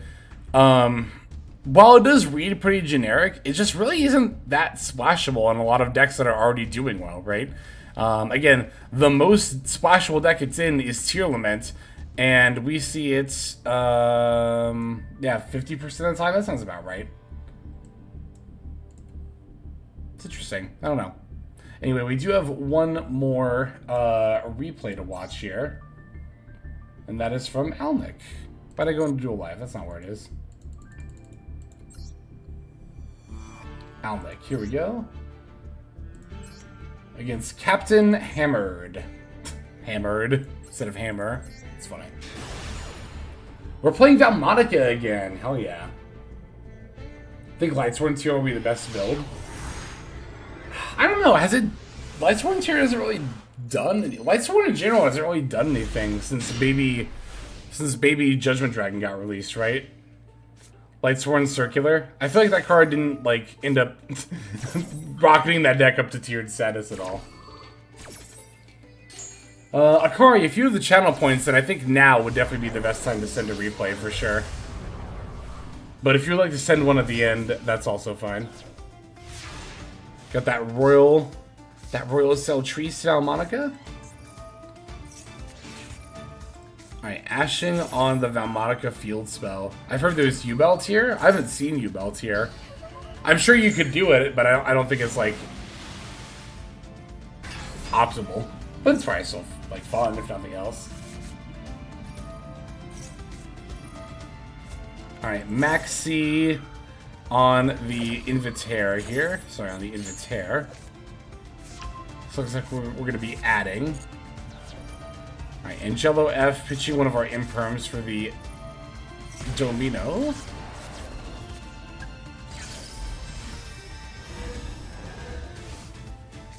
That's one of both Synchro Minerva and Curious Legal and MD. Isn't that the case in the OCG as well? Maybe not, I don't know. I think they're both legal over there.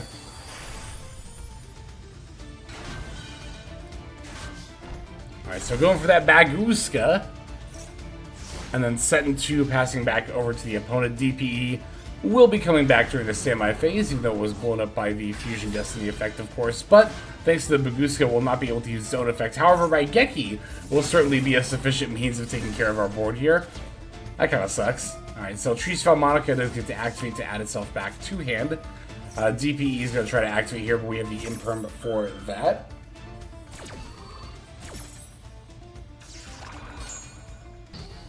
Alright, there it goes.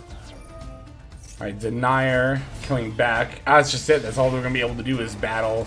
I wonder what they're on as far as their deck is. They've only done DPE engine stuff, so. Alright, we do end up getting rid of their DPE here, which is pretty nice.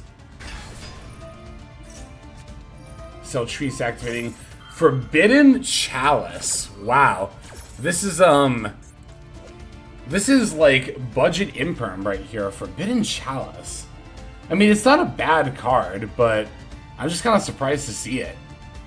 It's not the most ridiculous thing, I guess, in the world, to be fair. There are other things that, like...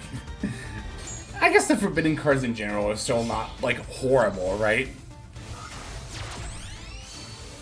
Got that replay from Makari? Hell yeah, we'll watch that after this one here. They were on Trizu with the DPE. Wow, that takes me back. Holy shit. Takes me back to May of 2022 when DPE first came out in Master Duel. And people were jamming it into, like, literally every single deck. Dropout here is a little interesting. Oh, the Giant Hand. Hell yeah. This card actually, fun fact, so this was a prize card. And also, for a while, was like one of the best rank 4s that you could make in the game in general. So, it wasn't quite like a Crush card level situation where like Crush card was a format defining trap card that was only a prize card for some time, but this was still a format-defining card, or a very important card to a particular format. That was only a prize card in the TCG for some time. Forgot that code, Namers Berserker, you added me. Got it. Alright, here's another Invitaire for the Angelo. I think that was Invitaire, right? Yeah. Got the Celta. I don't know how to say any of these cards. I actually have a royal one of these, fun fact. This particular Link one right here. It's like enough, it's almost enough to make me want to play the deck. But like, also thank you for the replay, Alnick. It's like, I know so many people who play Valmonica, maybe I should just build at this point. But there's other things I want to craft too. Like, if I was going to spend 3 URs, I'd probably just craft Synchron. Because I'm 3 URs away from Synchron. I just need Junk Speeder, Trishula, and... oh, what's the other one I need? Crystal Wing, I think.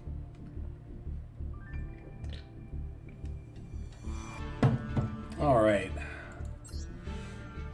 Wait till the new pack and see how things... yeah, that's usually what I do.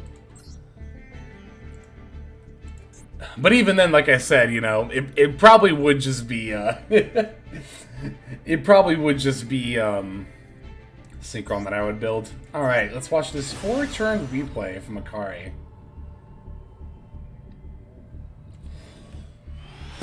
Oh, you got the Royal Hyper Librarian? I'm jealous. I wanted that. I can't complain, though. I got, oh, we're on Dragon Link. Hell yeah. Oh, this is sick. I love Dragon Link. Let's go. Pony is on Exo, and they're taking the first turn. Definitely not ideal, but we shall prevail.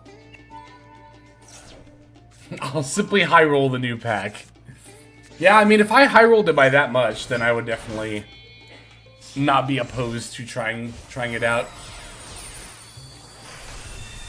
I guess we have the new Gold Pass coming up, too. That's actually in the few hours, isn't it, that the current one expires? So, presumably tomorrow, the next Gold Pass will go live. That's actually 3 URs right there. Alright, so Magnifica set 3. That's brutal. Alright, we got the Branded Regained.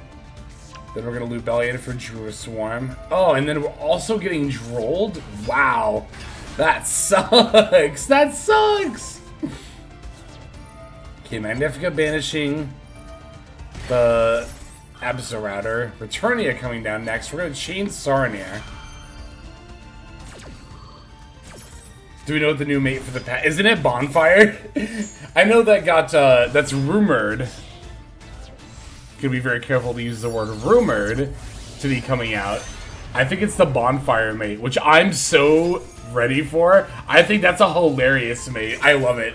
I honestly love the bonfire mate. I think it's great. Oh man, they have Imperm and of course the Magnifica effect as well. Bonfire is a mate to later get hit like Toad. Could happen, yeah. I could see them limiting Bonfire. Honestly, I could see a world where it happens. That's actually... If they limit Bonfire, do I get rid of one of my royal ones? Oh, that's a big question. Anyway, we'll cross that bridge when we come to it. We actually did manage to muscle through their board here, which is pretty impressive. No, new ban list is on the 10th.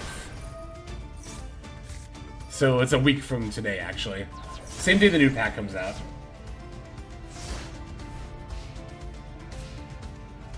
It's plus 60 UR. I think it's plus 50, actually. Because I think it's, like, 10 is the base of which you get back for a UR, right? And then you get plus 20 for a royal, and then you get another plus 20 for the dismantle bonus. You would think it would be 60 because you would think it would double, but it's actually just 2 bonuses. I always think it's 60, but... Okay, there goes Martha. Ellis gets to overlay still. Yeah, I mean, that is quite a few more bonus points. Yeah, I probably would dismantle it, honestly. I would just be really sad if it then went back up to 2, but not the most sad, I guess.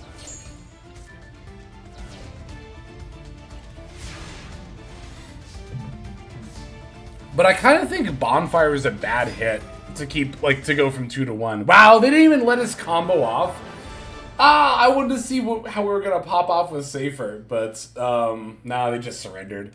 That's all good, though. Thank you very much for that replay, Akari. That was a really good game. Always love to see Dragon Link. How we miss thee. How we miss thee. Can Wire Reverser please come back to at least 1? Like, seriously, why? In this meta, I don't think it would be a problem if Wire Reverser were at 1. But do I want to keep playing Purrely or do I want to switch? I think I've got all the Purrely games I need. I kind of want to switch back to Naturia Horus. The deck is fun, and I mean, like I said, I had a pretty nice win streak with it, so maybe we can ride another win streak just into Master. Another 11-game win streak. Oh, that'd be really nice, actually.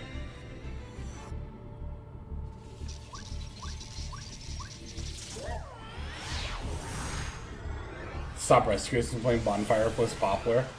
I think the main... I mean, yeah, I guess there is that. This hand's weird.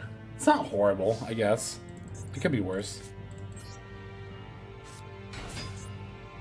It's really weird to see 2 one-of Horus monsters. Like, 2 Horus monsters and neither of them being Imseti. It's kind of weird.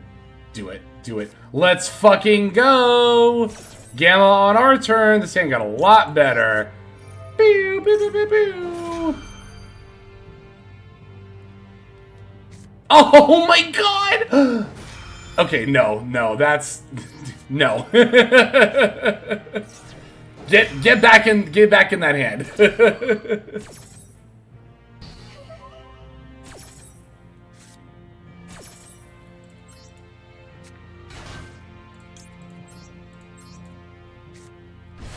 Alright, so we definitely do not activate Camellia here. We can summon Camellia, but we are not activating.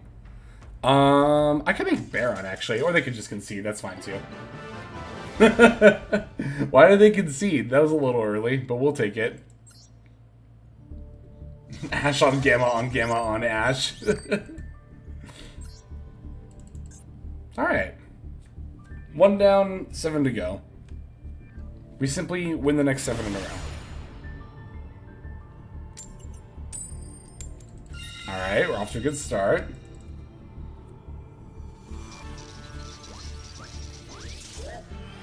This is a deck where I have been thoroughly impressed by Gamma.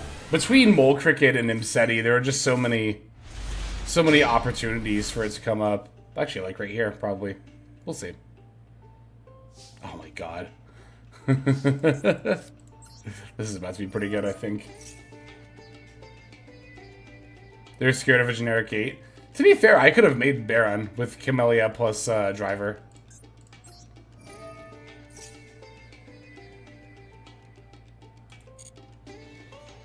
Alright, give me Imseti. And we can put back one of these. What am I going to send with Imseti? Am I just going to send Ash Blossom? I think I am, actually. And then we'll just Gamma them. Yeah.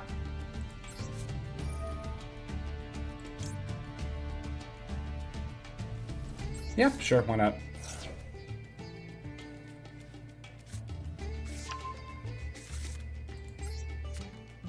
Oh my god! What a draw!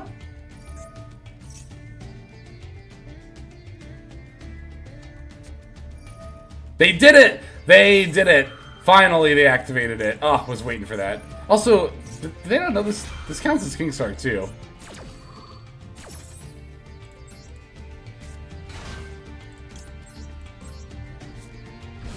Oh, we're popping off with this hand. We are popping off. Oh no, they're just gonna concede. I'm telling you, like, this is how...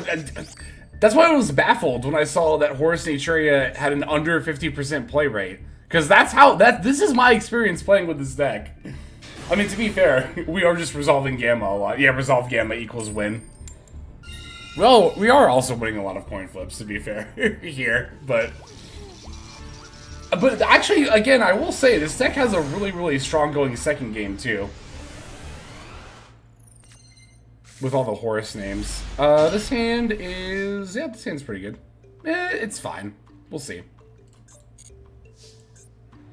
I think we actually send the Camellia here, because we have the Blessing and the Rumble in hand.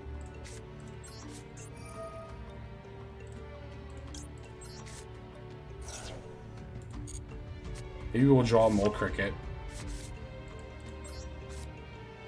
Okay, whatever.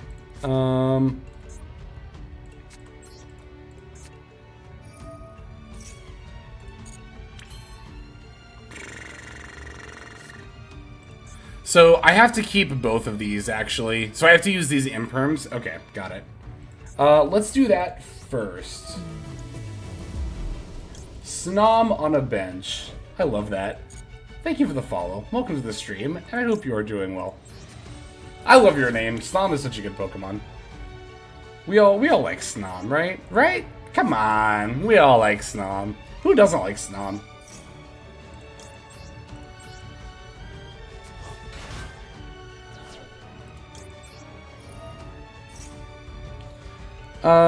Let's send that tree. Tree F. For... We have to get another Blessing to be able to do our combo, yeah.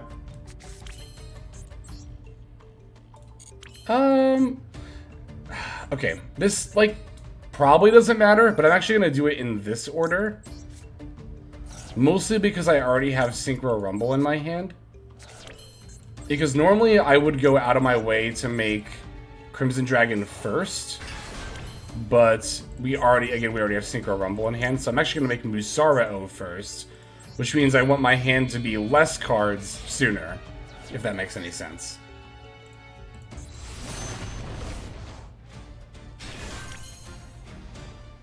I play Frostmoth and Violet? Hell yeah.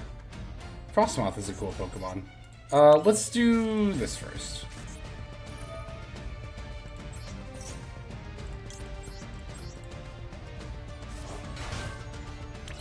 It really is too bad we didn't get to set up a Mole Cricket.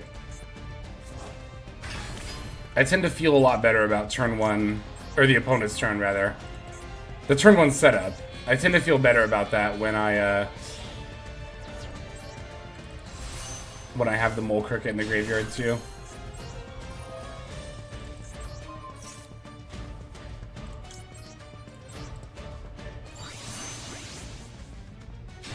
Blazar, and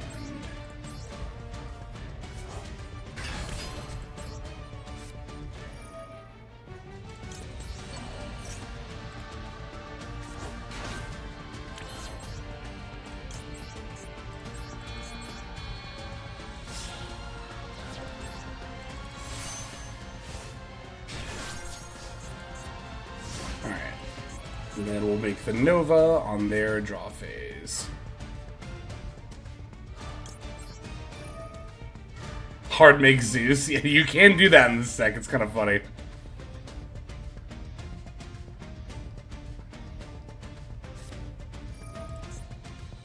Ooh. Wait, huh? Is that fine? I think this still resolves, doesn't it?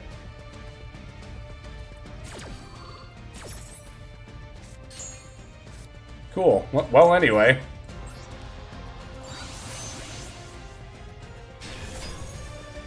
Also, thanks for the draw 3. It's flu. Yeah, I imagine it's flu as well with Book of Moon. Cool. Well, anyway.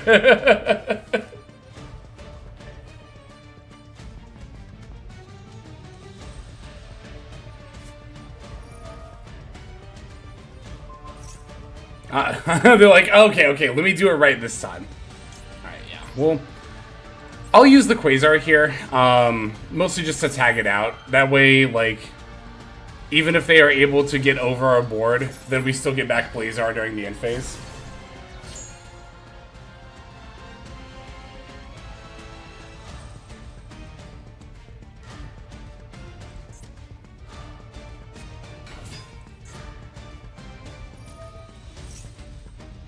Maybe I'll just concede after I resolve this Ash Blossom.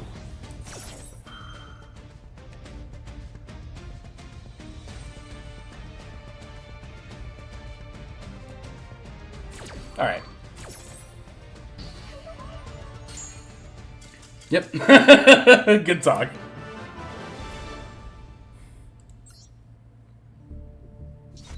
Whee! I'm telling you, Horus Naturia. I'm telling you. Deck's cracked. It's absolutely cracked. You simply... Okay, well, we didn't this time. I was just about to... That's what I get for my hubris, actually. Because I was about to say, you simply win the coin flip every time.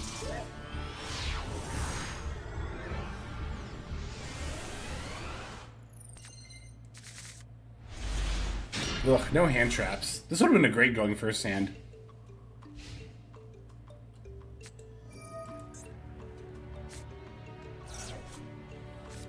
Alright, another Horus deck. What'd they send? Dumatef, okay. It's a bit scary how easily you can make level 12 synchros. It is fairly easy, isn't it? A Rainbow Bridge.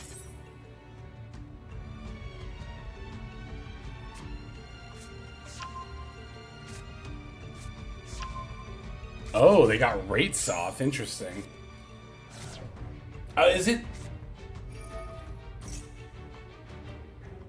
Is it Horus Cash, or is it Horus Tier that somehow also opened Purrely Rhino? I think it's Horus Tier that also opened Purrely Rhino. Because they added Fenrir. They're about to add Tier Cash. No, they added Unicorn? Huh? Okay. I was pretty convinced it was about to be Tier Limit for a second there. It's not even 60, no. It's 40.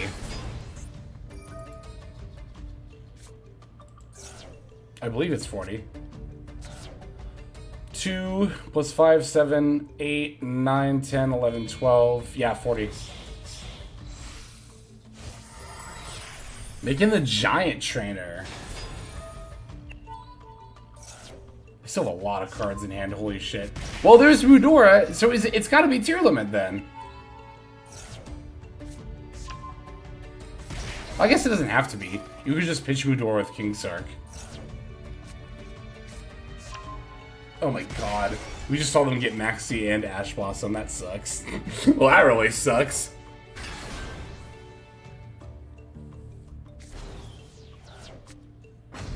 Ah, it is stun. There we are.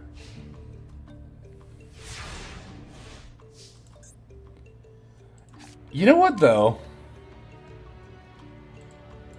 Oh, but I can't activate Imseti! That's just period. That's not even on the field. Ugh. Damn. I was about to be like, I don't need to activate monster effects, but I do. I need to activate one.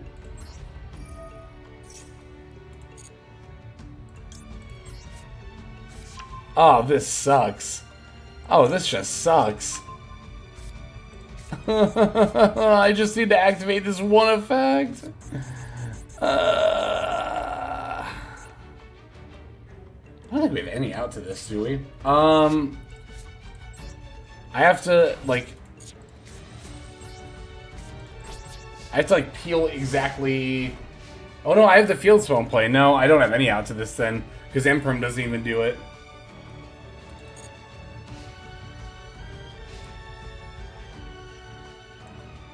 Does card contain banned? Majesty's Fiend? No way. I think the Majesty's Vandy's Fiend and Ruler are probably not going to get banned. I would be very surprised if they got hit before, like, Fossil Dyna or Jowgen or something. Also, double tribute for the Unicorn. That way you can use effects again. That's pretty smart.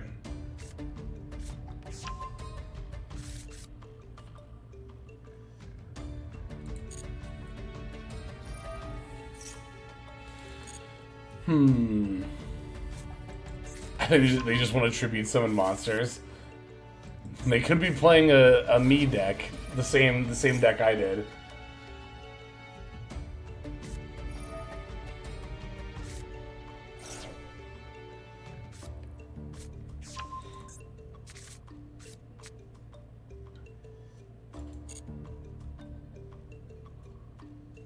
I mean, I've said it before, I'll say it again. There is an amount of stun that is actually, like, I'll say healthy for the game in the way that it contributes to deck diversity. Oh yeah, we just lose here. I'm just gonna concede. Like, if you value formats that are, like, super diverse, which I definitely do, and I think most players do, then you want there to be some amount of stun. And it's not even, I've said this a million times, it's not even just because, like, oh, stun is another kind of deck, therefore if it's in the game, there's more decks and the game is more diverse. No. It affects deck building. Like, the existence of stun and back row decks, without them, if they were all just, like, banned outright, then, you know, every deck would just be, like, 20 engine and 20 hand traps. There'd be no reason to play anything else.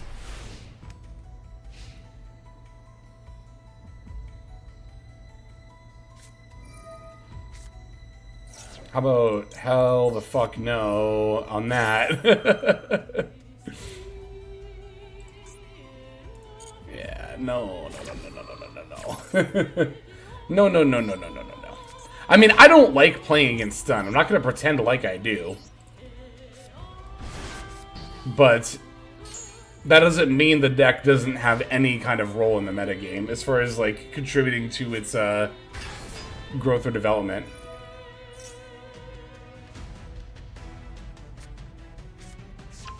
Imagine if DDD could play hand traps. I think about that a lot. I think that's actually why I don't like DDD that much. Is because the only thing you have room for besides engine is literally like 3 Maxi, 3 Ash Blossom, and 2 Call By. And that's pretty much it.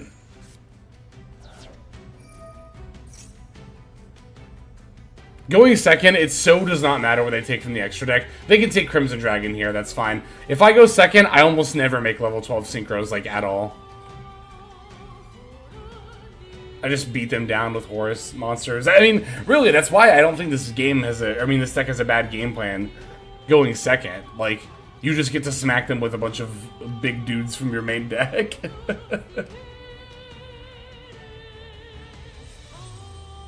Oh, if they bestial this shifter and activated their shifter, they're just the best player in the world, I guess. Boy, they're really thinking about this, aren't they? It really doesn't matter, honestly, what they take from the extra deck. Nat Beast? Sure. Why Nat Beast? That's a little odd. Doesn't that seem like an odd choice to anyone else? I don't know. For Kashira in particular.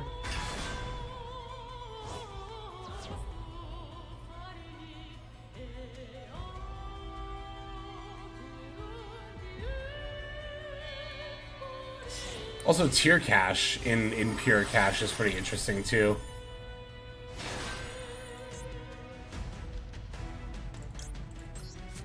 I had a game where Hida stole someone's Ash and then they shifted me. Oh my god.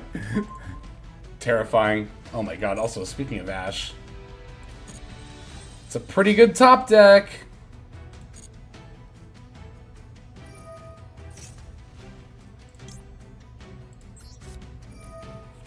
Proudest son moment.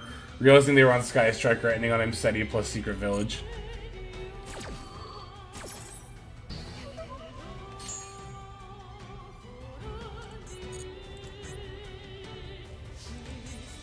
Okay, I actually do have to think about this for a second. So, Foolish Goods, send a tree, add Mole Cricket, normal Mole Cricket, F. But if they negate, that's pretty not good. I mean, I guess we'll just see what they do.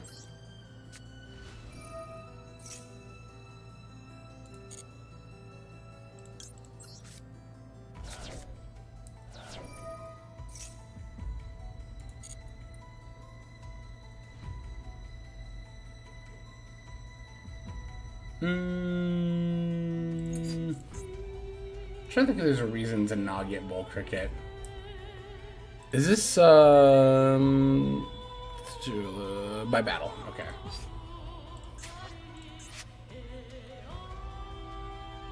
Yeah, we'll just get Mole Cricket.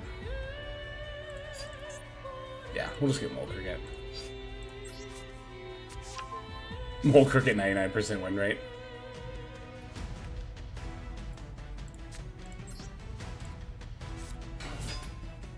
I wonder what Mole Cricket's win rate is, actually.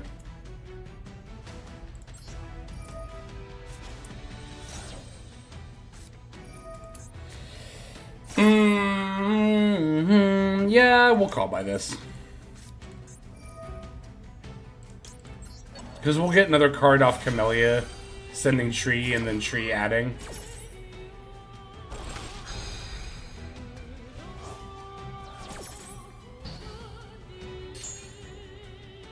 Oh, we do get to summon. I was wondering if we would get to summon too.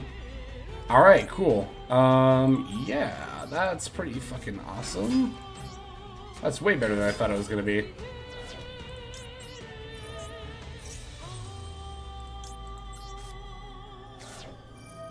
Why play stun? I don't know.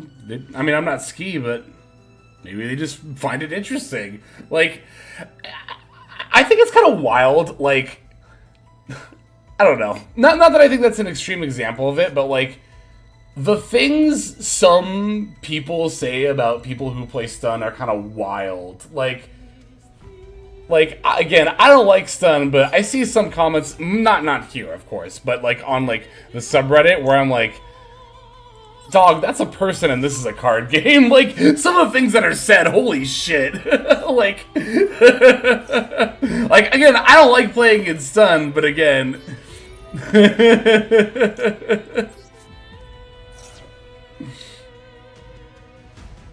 Alright, but again, I'm not at all insinuating that's what's happening here. Not even a little bit.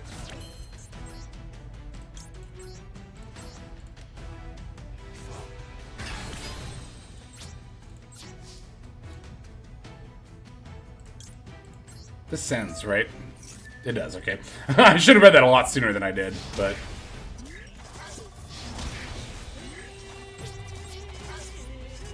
Evenly? That really your last card? Oh my god! Fuck. Wow, that really fucking sucks. Okay, so... If I leave Camellia, then when they summon, I can bring back Mole Cricket, and then Mole Cricket for 2. I guess I just keep Camellia here? Okay.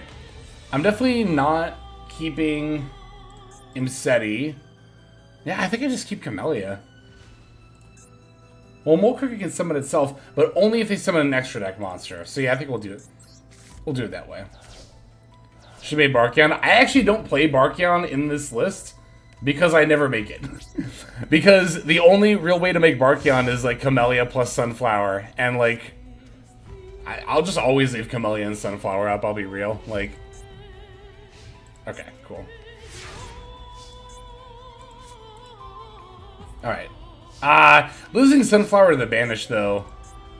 Actually, also, Naturia Beast being gone is going to matter here, funnily enough. I actually don't think I'm going to activate that, though. Wait, yes I am. What am I saying? Because then I can get Camellia, send the last tree. Yeah. Oh, we can even use the effect of Camellia. Yeah. Do I want to do that? Yes, I definitely want to do that. Okay. Summon another Camellia. The Camellia F. Send the last tree. Tree F. Take Blessing.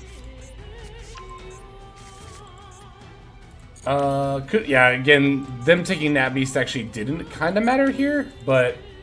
Oh, you know what I need for this extra deck, I think, is Link Karibo. Because this is not the first time I've thought about making it with Mole Cricket. I think I'm just gonna Blessing for the other Mole Cricket back, and then just use those to make IP.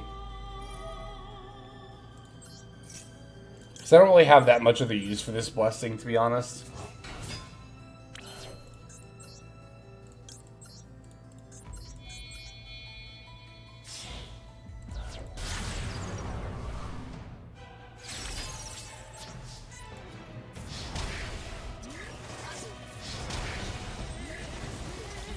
I think all stun requires like some amount of thought. Especially in a best of 3. As someone who has played stun in the TCG in the past, let me tell you something. When it comes to best of 3, it can become a lot more difficult. Okay, so here, yeah, we'll just chain now, I guess.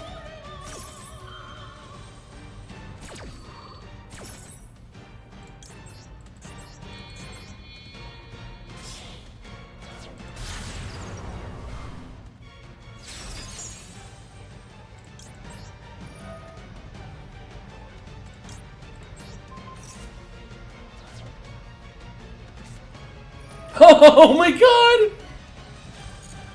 Okay. What are you getting?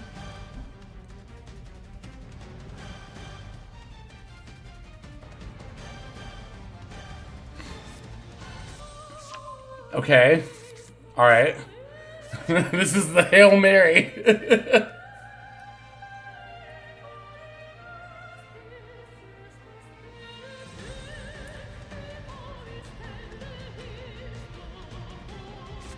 Oh, yeah, if I chained SP, they would have had to have set.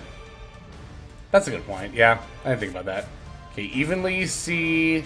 Oh, Wraitsoth. Oh, is it, oh, 2 evenlies.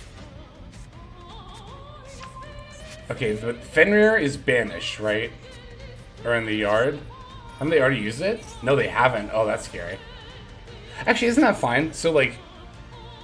Let's see what they add. Let's see what they add off Fenrir. Well, I'm assuming they're gonna go for Fenrir here.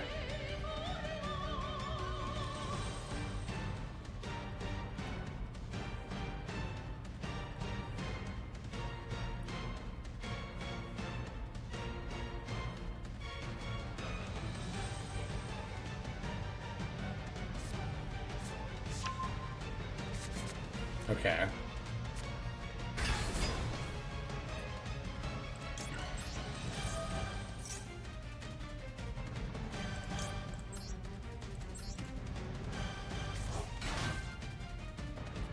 Do I even have 2 left? Oh, I do, actually.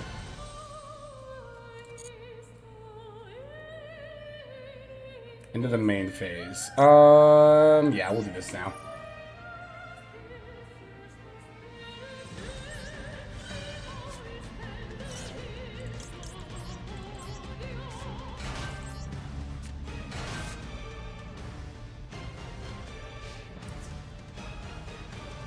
Yep. Yeah, I knew that was gonna happen.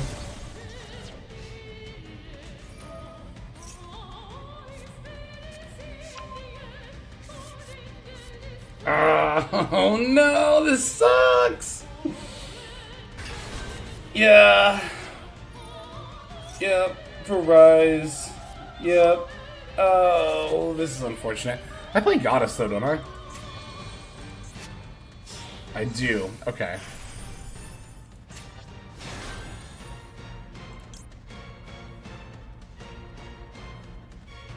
Oh, that's funny. Yet another mole cricket.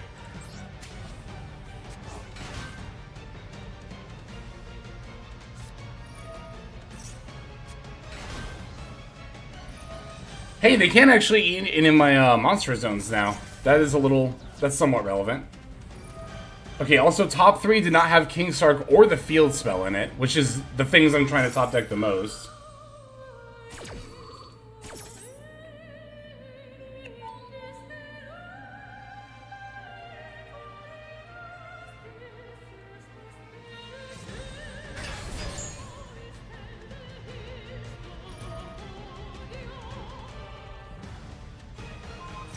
Okay.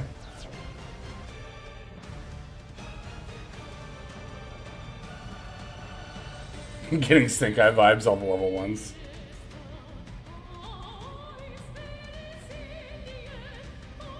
It'll be a 1 mana Rise Heart. I can link with everything. Oh, but they'll still get to summon off Era during the standby still. I was gonna say I can link with a Rise Heart and everything on my field, battle over Fenrir, leave a negated Era. They'll still also have whatever card they summon off of Era during the standby phase. Hopefully that won't matter.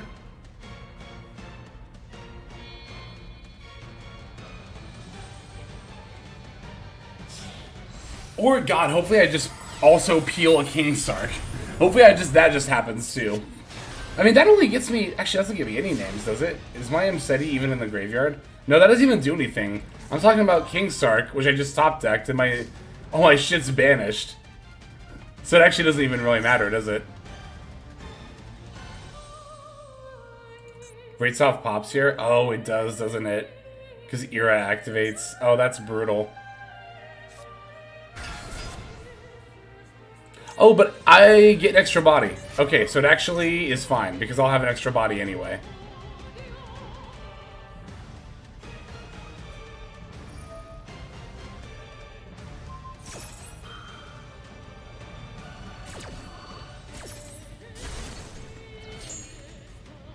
Oh, but Fenrir does banish, you're right.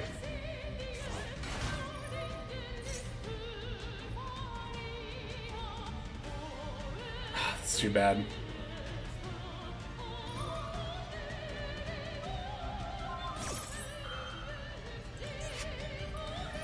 Yeah, that's gonna be it. I don't have anything else to make with these mole crickets. That sucks.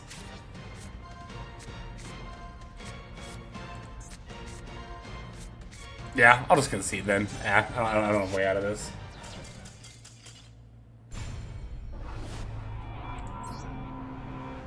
When cash doesn't break, it's rough.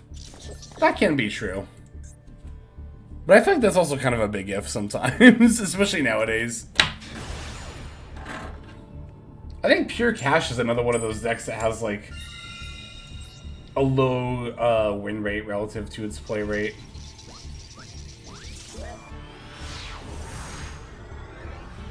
Yeah, I mean, 50%, 50.8 for a 5% play rate is, like, not the best. It's not the worst, though, to be fair.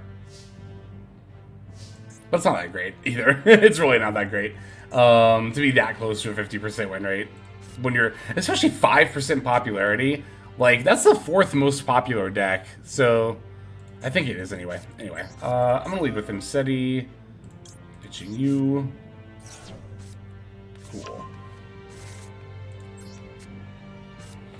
Okay, so this might actually be a game where... I think this is going to be a game where I go for Zombie Vamp. This is usually the kind of situation in which I would do it. Just see if we mill Mole Cricket or Camellia or Sacred Tree. Get some knowledge on our opponent's deck.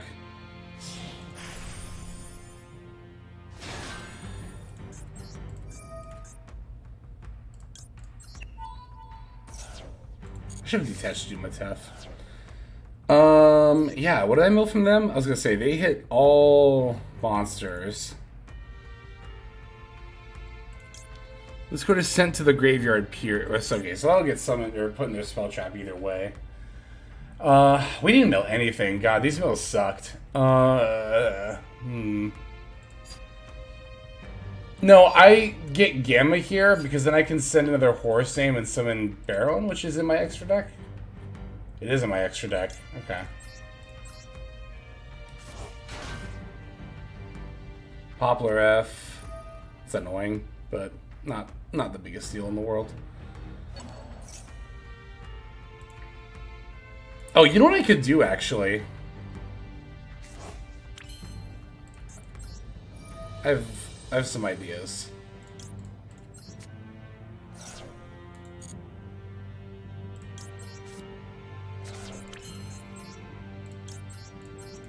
I can make Baron and SP. I'm just trying to think about what I should banish with SP.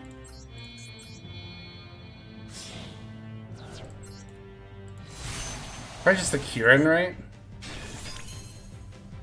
Wait. Your opponent's turn if this card is sent. Okay, so I can pop Poplar and it won't. Okay. Let's do that. Let's get rid of this.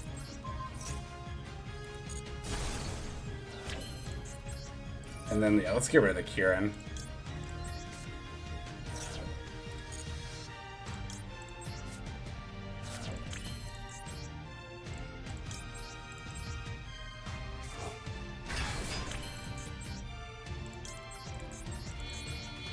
I do think this extra deck probably does need Link Rebo the more I think about it.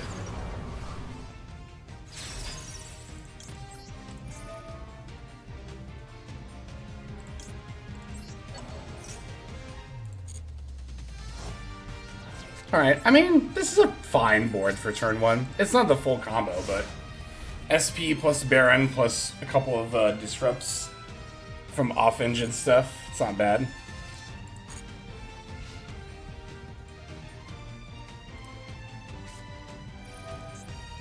Ugh, not ideal to have to use that so early.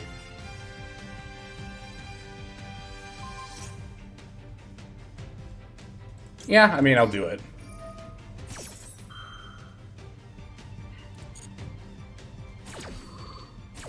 Do you need 3 Kingstar? Can I run 2? For this deck, I think you definitely need 3. I mean, you could probably get away with 2, but, like, you want to open it as often as possible. Yeah, nice triple attack, bruh. And, yeah. I was really hoping they would try to steal here. Was really hoping we'd try to steal.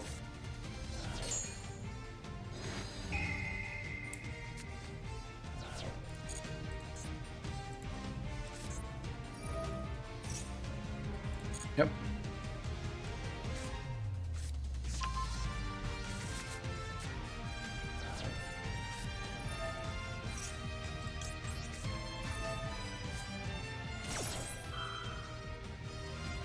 Alright, okay. Max C resolves. That's pretty good. We don't have Nib anymore, which kind of sucks, but... Poplar's fine, yeah.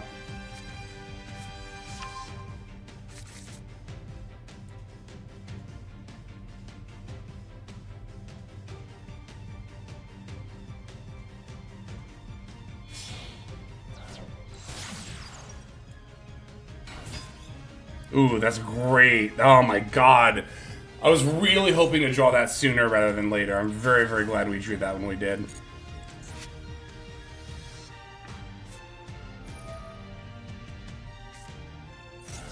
Yes, Baron will be able to Omni-Negate once she comes back.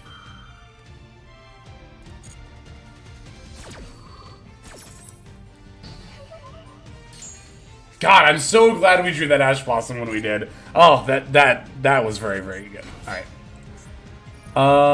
Ponix. But now I have a fire in the yard. Which is not ideal, but also not, like, god-awful. Annoying dummy. Thank you for the follow.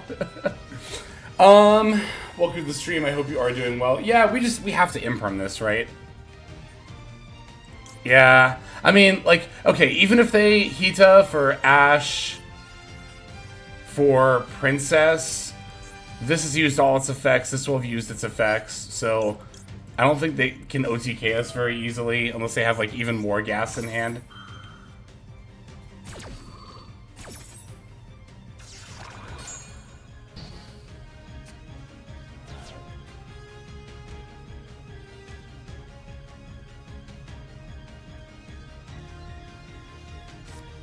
Oh my god! Are you kidding me? Been watching you from YouTube since 2 years. Oh my god. That's like almost, that's pretty much the whole time I've been uploading videos. That's insane. Thank you, annoying dummy. I really appreciate that. It is always very, very cool. Very, very cool when people come in and they're like, I watch you on YouTube. It feels very nice. I really appreciate that.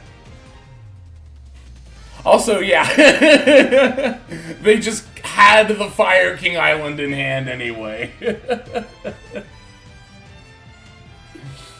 They just had it anyway.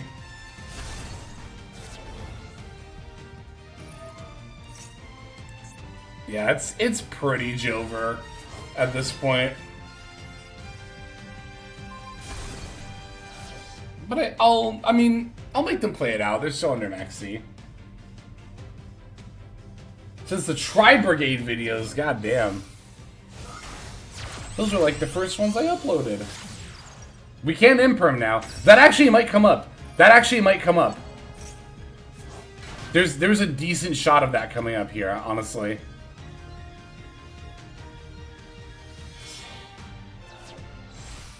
Like YouTube videos being realized Sprite was the best deck. Hell yeah. Got that Sprite gaming. Is this deck a thing without the Fire King field spell? No, but I mean, Fire King as a whole is not a thing without the field spell. This is just lethal, right? Yeah, it's 9k.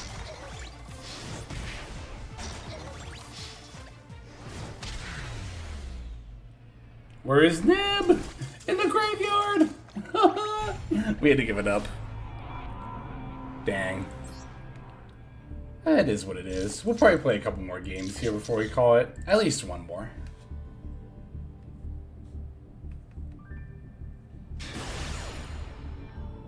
Alright, we're this person's rank up boss. And we're taking the first turn. I know this doesn't actually affect it. But does anyone else think when they see their opponent on a rank up game, does anyone else have the thought of like, oh cool, now I'll probably win the coin flip? I honest to God had that thought just now. This is pretty good. You know what? We could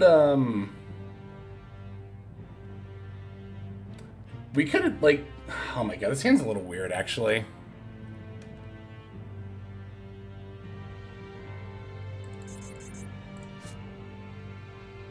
Yeah, we always lead with Mole Cricket here.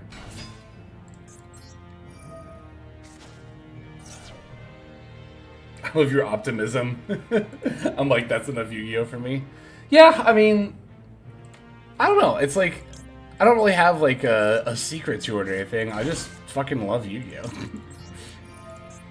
Like, whenever I see a bullshit ban list, I legit have the thought of like, well, what am I gonna do? Not play the game?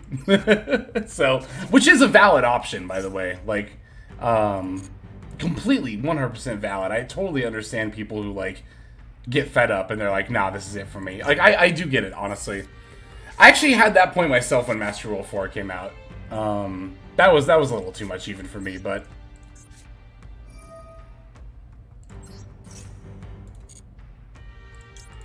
we'll just make Nat Beast here.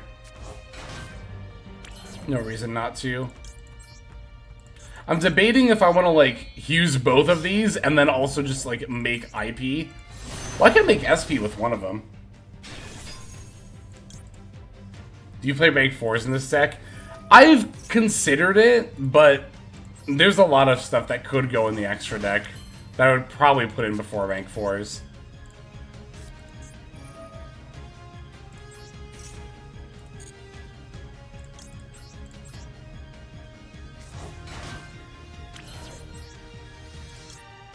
Oh? So someone when Naturia monster. Wait a second. Wait a second. I didn't even think about this.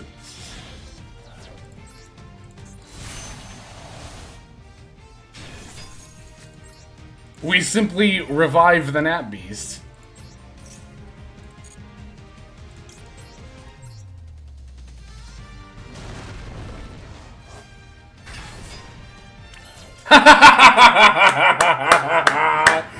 Oh, I thought that hand looked terrible when I first opened it, but that was pretty great. That was good. That was good.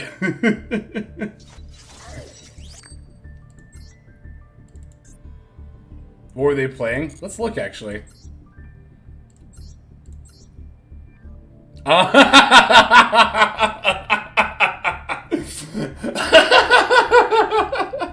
That's even better. That's even better. Oh. Oh, that's good. That's good. That's really good. No pendulum soup for you. Oh, that's good. See, it's like, you know, for all the bullshit you run into this game, like, you have a lot of moments like that, too, you know?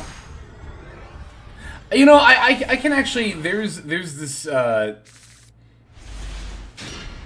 there's a pretty great comparison I can make, actually. There's this YouTuber who does Mario Kart, and his name is Shortcat. And he had this YouTube short that I always think about. I have it saved and I watch it sometimes.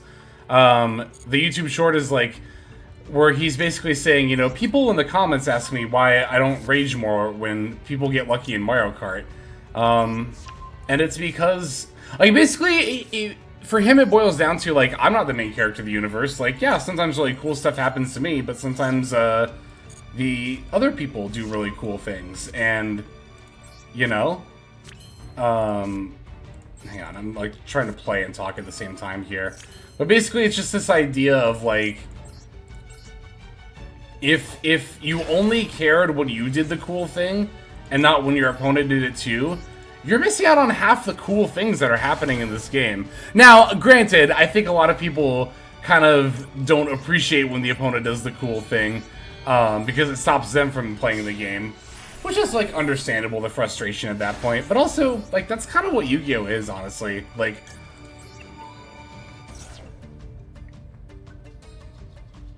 let's see if they have anything. It's Ghost Bell. Yeah, I'll call it by that. Shortcat from the Amazing Shortcat. Mario Kart Ultimate Guide. Yes, yes. That's Shortcat. I don't even really play Mario Kart that much, and I still watch pretty much everything Shortcat puts out. Virum22, thank you for the follow. Welcome to the stream. I hope you're doing well. Wait, what did I mail from them? I see. Okay. I don't need to summon any of my stuff, so I can take their Arvada, or they can just concede. They didn't even know what deck I was playing. Oh, no, they did. I milled a tree. Yeah, I milled a tree. Never mind, JK. Nah, we're good. We're good. If it wasn't for MD, I would never have gotten back into Yu-Gi-Oh! I'm so happy it exists. Honestly, same. 100% same. Alright, now it's time to be the, yeah, I was just about to say, now it's time to be the rank down bully. Again, whenever I see my opponent on about to rank up or rank down, I'm always like, cool, I'm probably about to win the coin flip then. Not actually true, by the way. Not actually true. I do not actually believe that the coin flip is rigged. Also, this hand's pretty good. Alright, Imseti gets Ash, but the Sacred Tree will still resolve. Yeah, I've definitely felt the pain of ranking down. I usually feel the pain of ranking down when I play a deck for a video that I'm not super familiar with.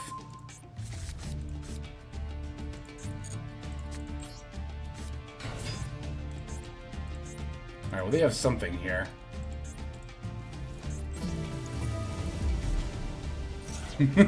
Hung God Nazar, thank you for the follow. Welcome to the stream. I hope you are doing well.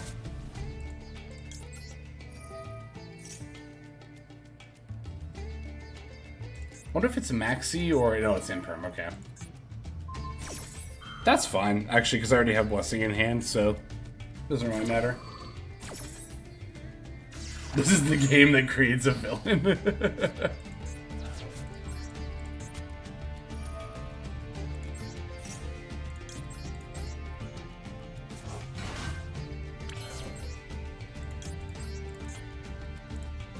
Oh, come on.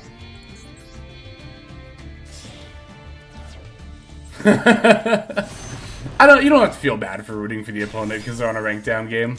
I get it. There are plenty of times I find myself rooting for my opponent. Especially if they play a deck that I really like. Yeah, we're good. Alright, so we have a monster negate, infinite spell negates, and more monster negates. So we're probably good here. We'll see what they do. Dot Scaper. Yep. World Dot Scaper too, very pretty.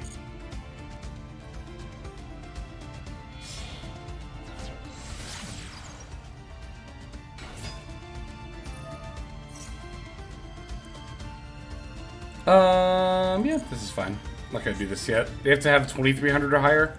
So, or I guess higher than 2200. Could be 2250. Could be 2201.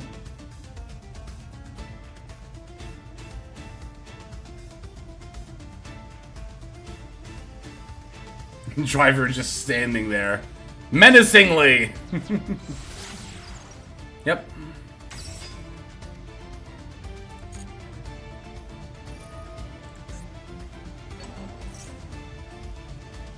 Yeah, that's fine. I'm not even gonna imperm this. Excuse me.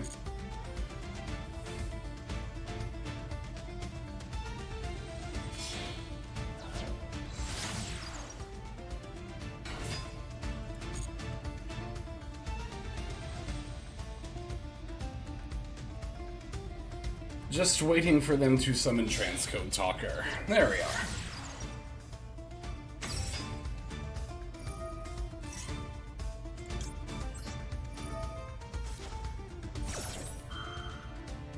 Please don't have a hand trap.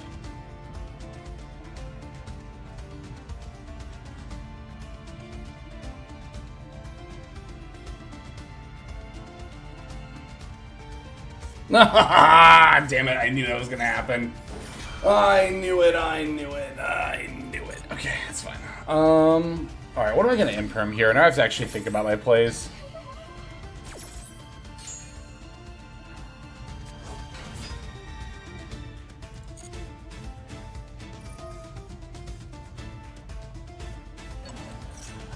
If I imperm this, then I think they can only make access code here.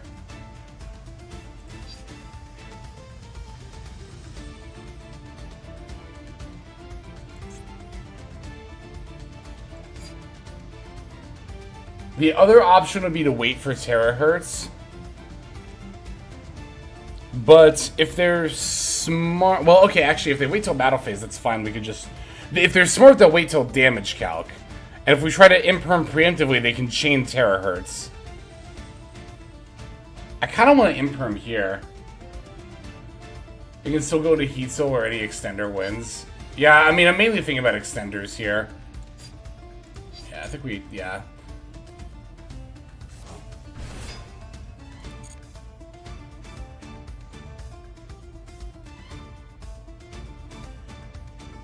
I can see a world where they still have Circular in hand, and they just use normal summon Dotscaper to bait.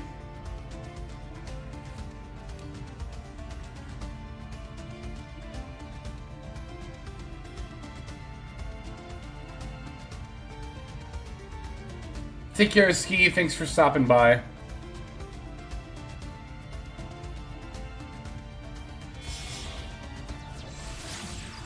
Okay, here's terahertz.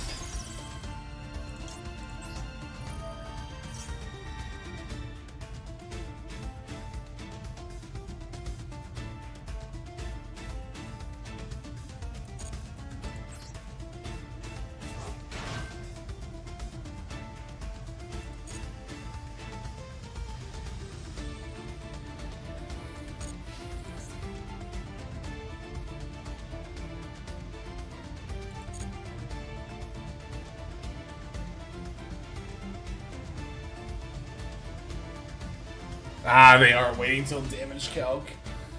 I have to imperm preemptively then, I think. Yeah. Yeah, if I don't do it right now, they're just gonna go to damage calc, right? So yeah, I have to do it right now.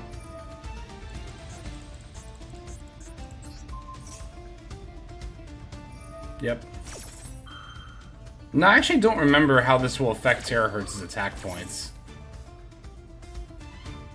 Like, I don't remember if it'll go back down to 3k after Imperm resolves. If it does, then I live. It'll go up then down. That's what I thought. Okay.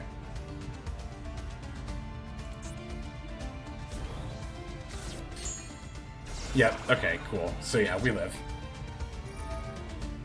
I played this deck enough. You think I should know that? Also, no multiple attacks. Well, actually, they don't get another... Oh, they would get another attack, because it is Earth, but they don't, because it's negated.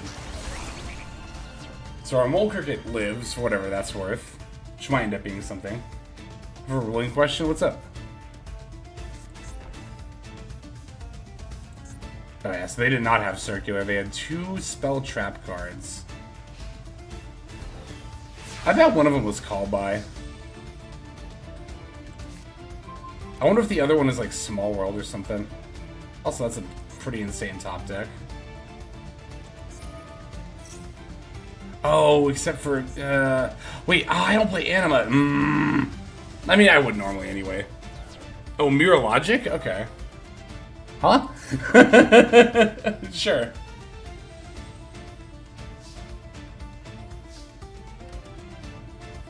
Okay, well that became much better for me.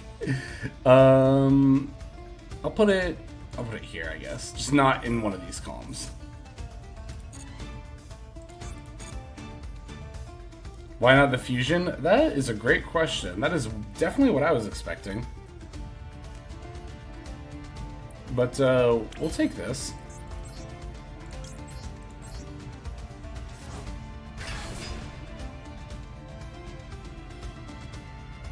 Instead is called by their throwing. So we'll pitch Driver for Hoppy for sure. Because I would love to be able to get some cards back. If possible. Yeah, I think we just need Link Rebo, because this is another situation where I could link this off first, and then link it with Hoppy to go for SP for the Banish, potentially. It was called by!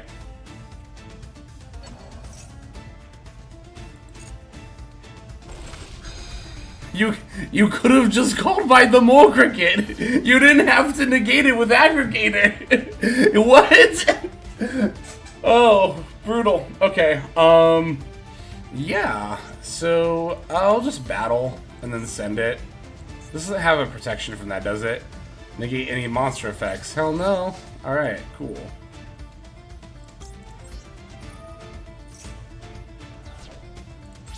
I'll just make SP, right? Yeah.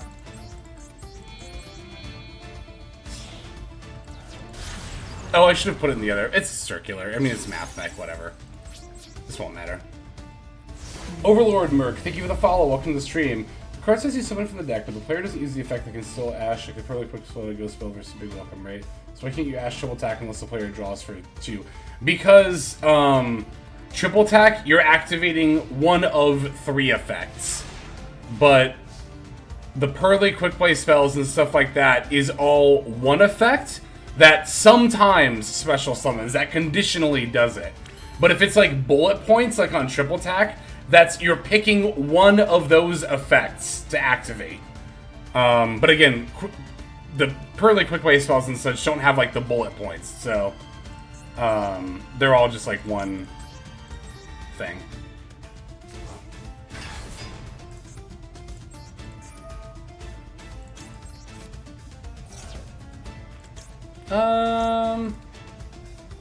Yeah, do my tough.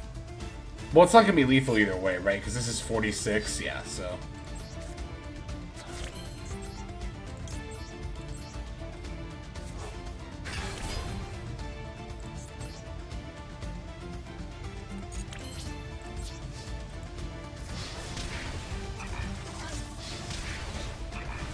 Another Horus monster is at the graveyard. We should probably just make number 90 here. I was trying to think if there's a spell card that would particularly screw me over if Mathmech had it, but I don't think there really is.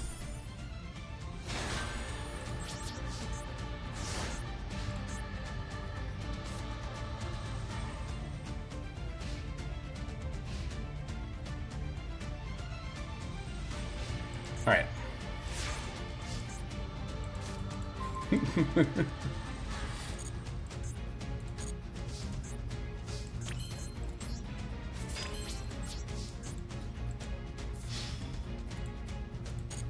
Oh, I should have summoned. Whatever, it doesn't matter. It don't matter. None of this matters.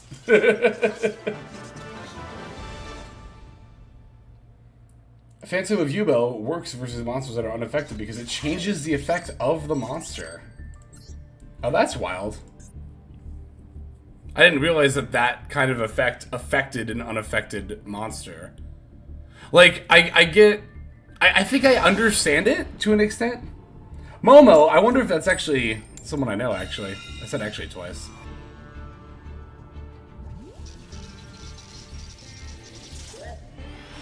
It's like, well, no, Evenly is making the player remove it. So that's why Evenly works on unaffected stuff, because Evenly's not the one removing it, the opponent is. Alright,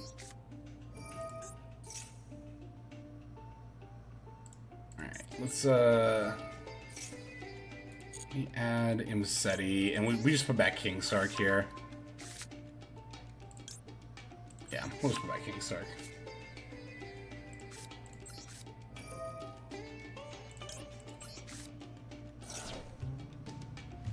Okay, that's fine. Still the field spell. Still Foolish Goods. We can still make at least a couple of 12s.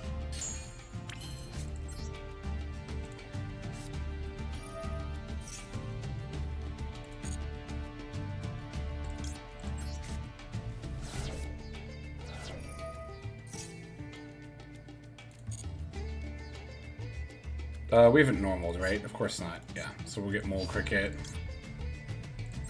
And then Mole Cricket for Camellia. And yeah, we'll make a couple of 12s here. We might be able to make a couple of 12... Wait. Can we make 2 12s and a Nap Beast? I think we might be able to. Maybe. We'll see.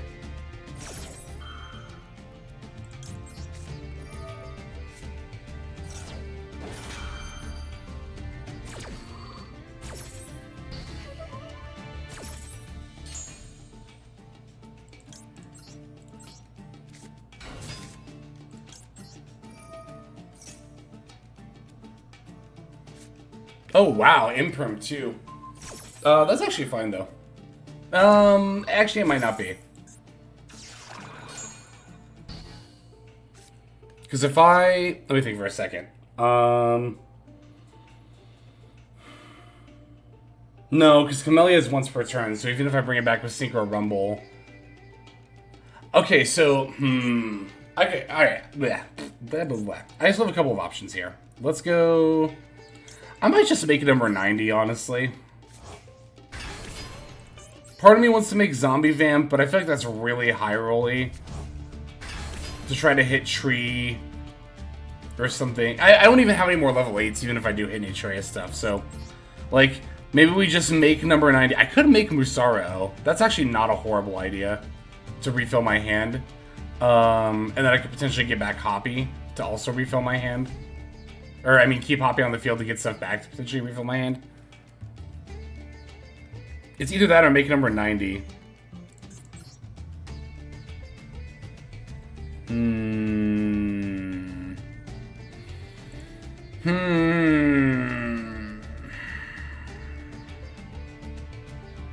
Actually,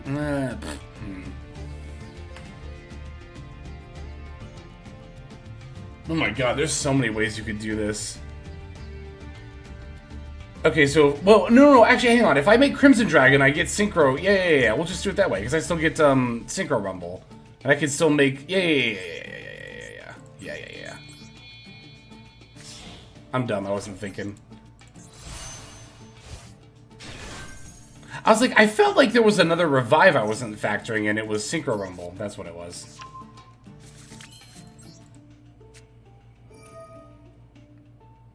Oh, that was almost bad. Oh, I almost picked the wrong tuner.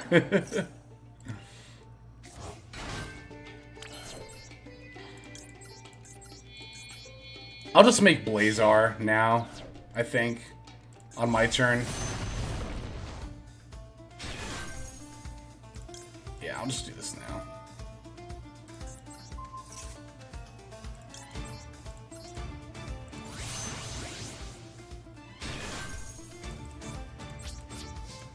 Alright, 3 hand traps later and we still managed to set up 2 level 12 synchros. That's pretty good.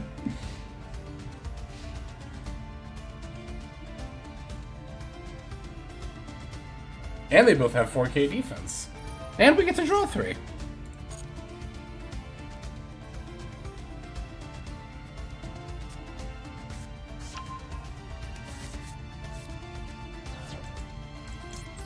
I really probably should put Veilers instead of Imperms in this deck, huh? I knew that was gonna happen too. Normal summon is fine.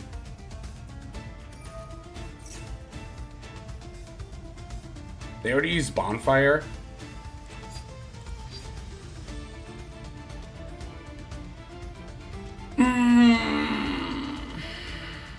What possible follow-up could they have? Diabell would be the most likely thing.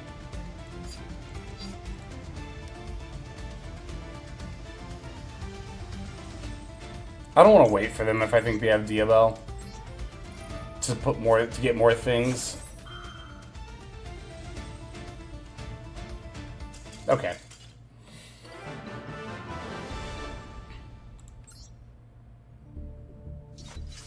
Diamond 1. Let's keep going until we lose. Who knows? Maybe we'll just win the next 4 in a row and just get into Master. This deck is wild. I love it. It's so good. Again, I'm a little surprised that this deck has a below 50% win rate on Untapped. It seems not right to me. I also like, after reading the Centurion cards, oh my god. God, I love opening these 2 cards. It's always good. After reading Centurion stuff, you know, I think about Centurions relative to Naturia Horus, and I'm like, isn't Naturia Horus just better at making level 12 synchros? Like, I kind of feel like it is. Or maybe you just blend the Centurion stuff into this deck. I don't know. Maybe people are not that good with it. I don't want to, like... I don't say this with the intention of hurting anyone's feelings, but I really don't think this is a hard deck to play. It seems pretty straightforward to me. Like, you summon Horus names, you summon a bunch of Camellias, and then you're good. But again, I don't want to be reductive, like, or make anybody feel bad. There are some situations where we've been in, even today, where we have had, like, some pretty interesting decisions to make. I just do feel like, generally, though, especially for turn 1, well, I don't know. I guess there is a little bit of nuance to it. It kind of depends on your opening hand. Alright, I don't feel bad about call buying this Ashe, because we can just pitch Ashe for King Sark. I mean, we're just going to do that anyway, so... Now, if they also have Max C, then I'll feel not great. But, I mean, this was kind of inevitable anyway. It's not like we don't call buy the Ashe there. In case they have Max C, that'd be a little much. They might actually have it.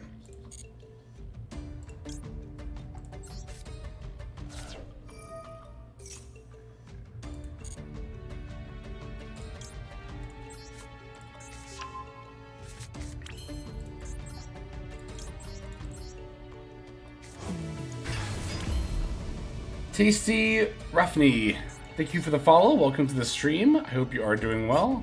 Also hope I said your name correctly. But thank you for the follow. Super appreciate it.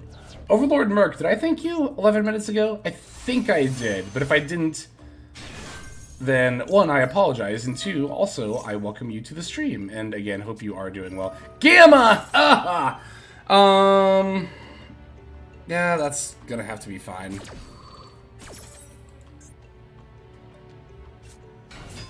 I don't like that. But It'll have to be fine. Alright, so we're definitely doing this.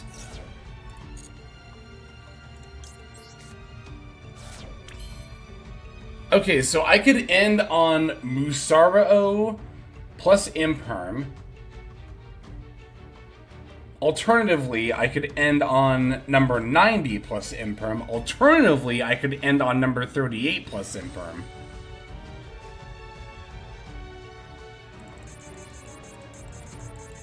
Musarao plus Imperm sounds like the worst of those, I think. Do I want to double up on monster negates or throw in a spell negate? It probably makes sense to throw in a spell negate, right? I mean, okay, we're always doing this. Gamba, we could Gamba. I don't like Gambaing here, though, because we only have one more Horus name left. So even if we hit stuff, it's like we can't really do that much.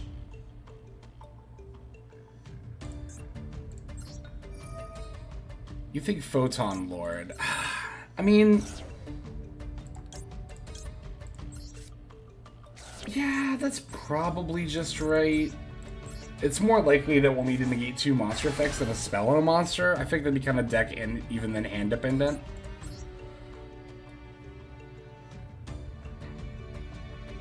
That is kind of what I was thinking, but most decks that have a spell I would want to negate would probably just lead to a monster effect anyway. This also could negate monster effects that don't activate on the field, which Imperm can't do, which might matter. It's really close. It's really close between these two. I think I'm going to edge it for the Photon Lord, though.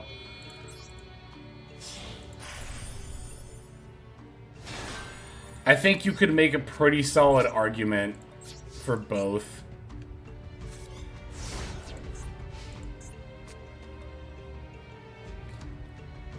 Yeah.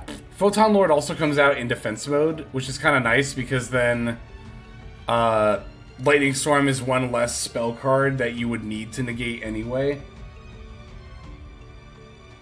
Which could potentially come up here. Prosperity.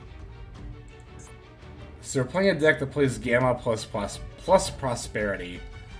That could be any number of things, of course, but Prosp isn't like the most commonly played card. Okay, they also banish 6. I mean, we're about to find out here, I assume. Okay, it is Fire King Snake Eye, I wondered. I was thinking it might be pure Snake Eye with Prosperity, but I mean, Fire King with Prosp isn't the worst decision. I'm a little surprised more than anything they banished 6. Although, there are 6 cards that you could banish, yeah. Also, they grabbed Imperm and none of the starters. That's actually not bad for me because I have Imperm face down. This almost makes you think they might have like an Ash or something that they're just about to normal summon.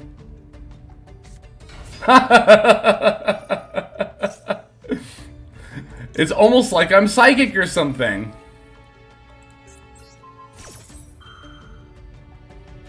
Well, I saw them pass up Poplar and Ulcanix, and I'm like, what would they have to have in hand to pass those up and take Imperm on the Photon Lord over that? Kieran? Well, see, I guess Kieran wouldn't matter against the Galaxy, or the Photon Lord, right? Because I was about to say, oh, well, if they, oh, no! Okay, maybe this will be fine. It's only one draw. Maybe this will be fine. Actually, we'll see. We'll see what happens here. Prosperity! You can't draw, that's right! Prosperity! End of the main, so yeah, we'll need to do this.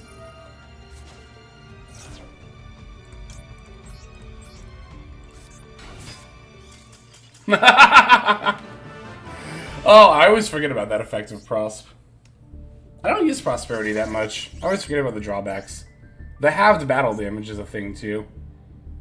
Alright, let's just win 3 games in a row real quick, you know? Just like real quick. It's nothing. 3 games? That's easy.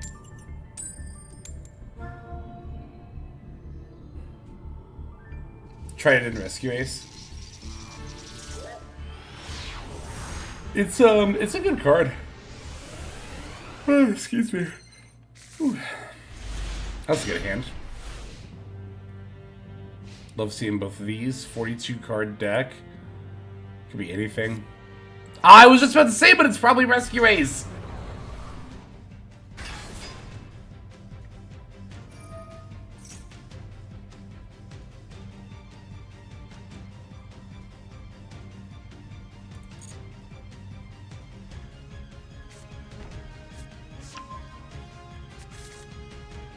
I was gonna say, you can activate... I mean, that does get the OSS in the graveyard, which is a little annoying, but...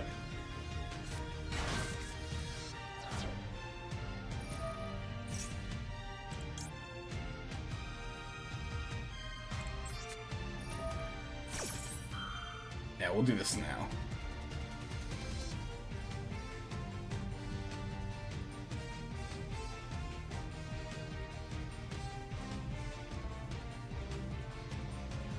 I would be so fine if they Ash Blossom the Scammer right now. That would actually be just okay with me. Because then I can just use it in a little bit. Yeah, that's 100% fine. Now I don't have to worry about that on my turn either.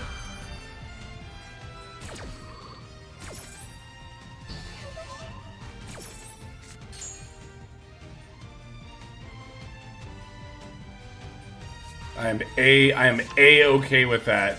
That is so fine with me. That is so unbelievably fine with me. That was a good exchange. Good exchange. Alright. I propose a trade. You use Ash Blossom and get nothing in return.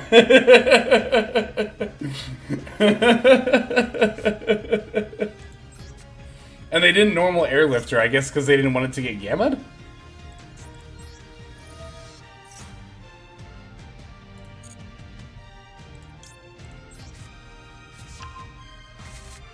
Put back one of the King Sarks. I'll just pitch the other King Sark to him, Seti here. Will I? Yeah, I will. I already have the field spell in play. There's an argument to pitch Rumble, but I can pitch Rumble... I'll just pitch the Rumble later. Oh, Gamma! Oh, I mean, call by. I was trying to think of, like, what can't I Gamma here? Or why can't I just... you know what I mean. I was thinking, like, oh, if they have anything, I'll just use Gamma, but I can't Gamma a call by. Profile icon? I think it was from solo mode.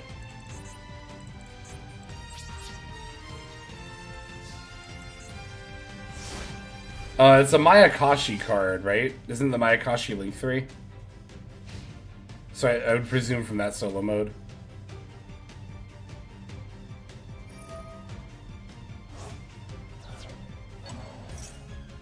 This is fine.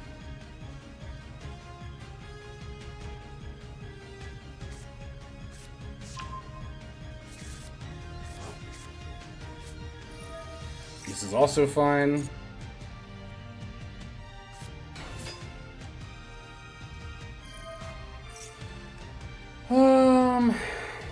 We know they have Airlifter in hand. So we can use Gamma. I guess we'll use Gamma first because they know about that one, yeah. We can just Ash later.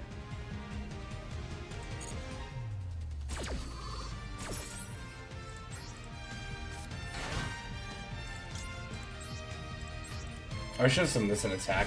I don't know. That probably doesn't matter. This definitely comes out in attack mode, but... I guess the question is, do I Ash this or do I wait for them to get Emergency and Ash that? Probably makes more sense to wait for them to get Emergency, right?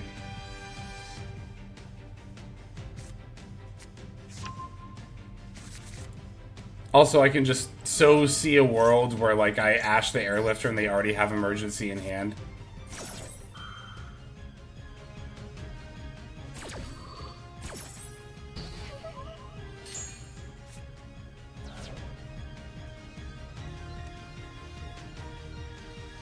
Blah, blah, blah, blah, blah, blah. Although now they get to make Hita and Prom Princess, but that's still not lethal. Nor is it a Turbulence set 4.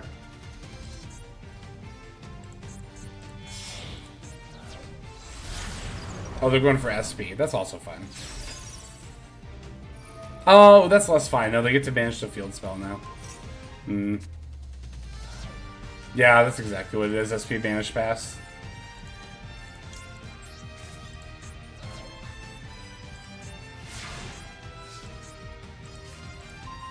No, that sucks.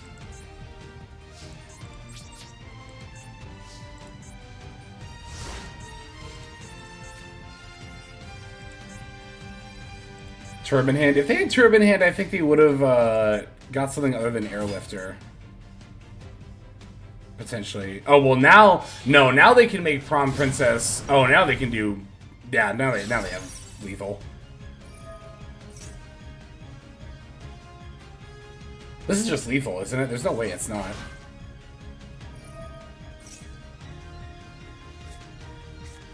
They're going straight for... Is there not a way you could do, like, 8k damage here? I thought... yeah, no, wait. If you go for, like, Preventer... Hang on. I'm sure if they just set 4 and then swing in for not lethal, I'm pretty sure they've missed it, because there's... I feel like there's no way that there's not lethal here.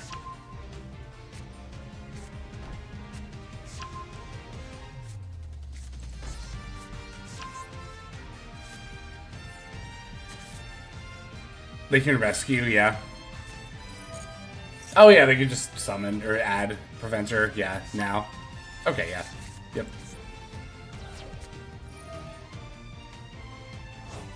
Yeah, I always forget they can just flip up one of them with Hydra on the field. There we go.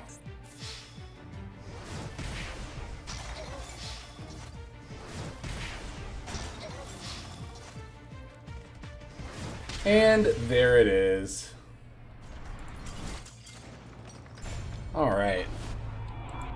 I think that's gonna end up doing it for me for this stream, folks. But we ranked up 2 ranks from Diamond 3 to Diamond 1 with Purrely and Horus Naturia. So that's always fun.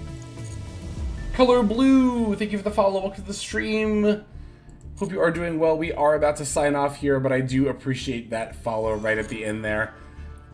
If you are coming in right at the end and want to catch what happened earlier, the VOD will go up here right after the stream is done if I remember to. If not, it'll go up whenever I remember to. But no, I'm going to put it up as soon as the stream is over. So, boop, boop, boop, boop. Thank you for the cozy stream. Oh, I'm glad it was cozy. Thank you for coming by, Akari, as well as everybody else. Who's on? Who can we raid? Boop, boop, boop, boop, boop.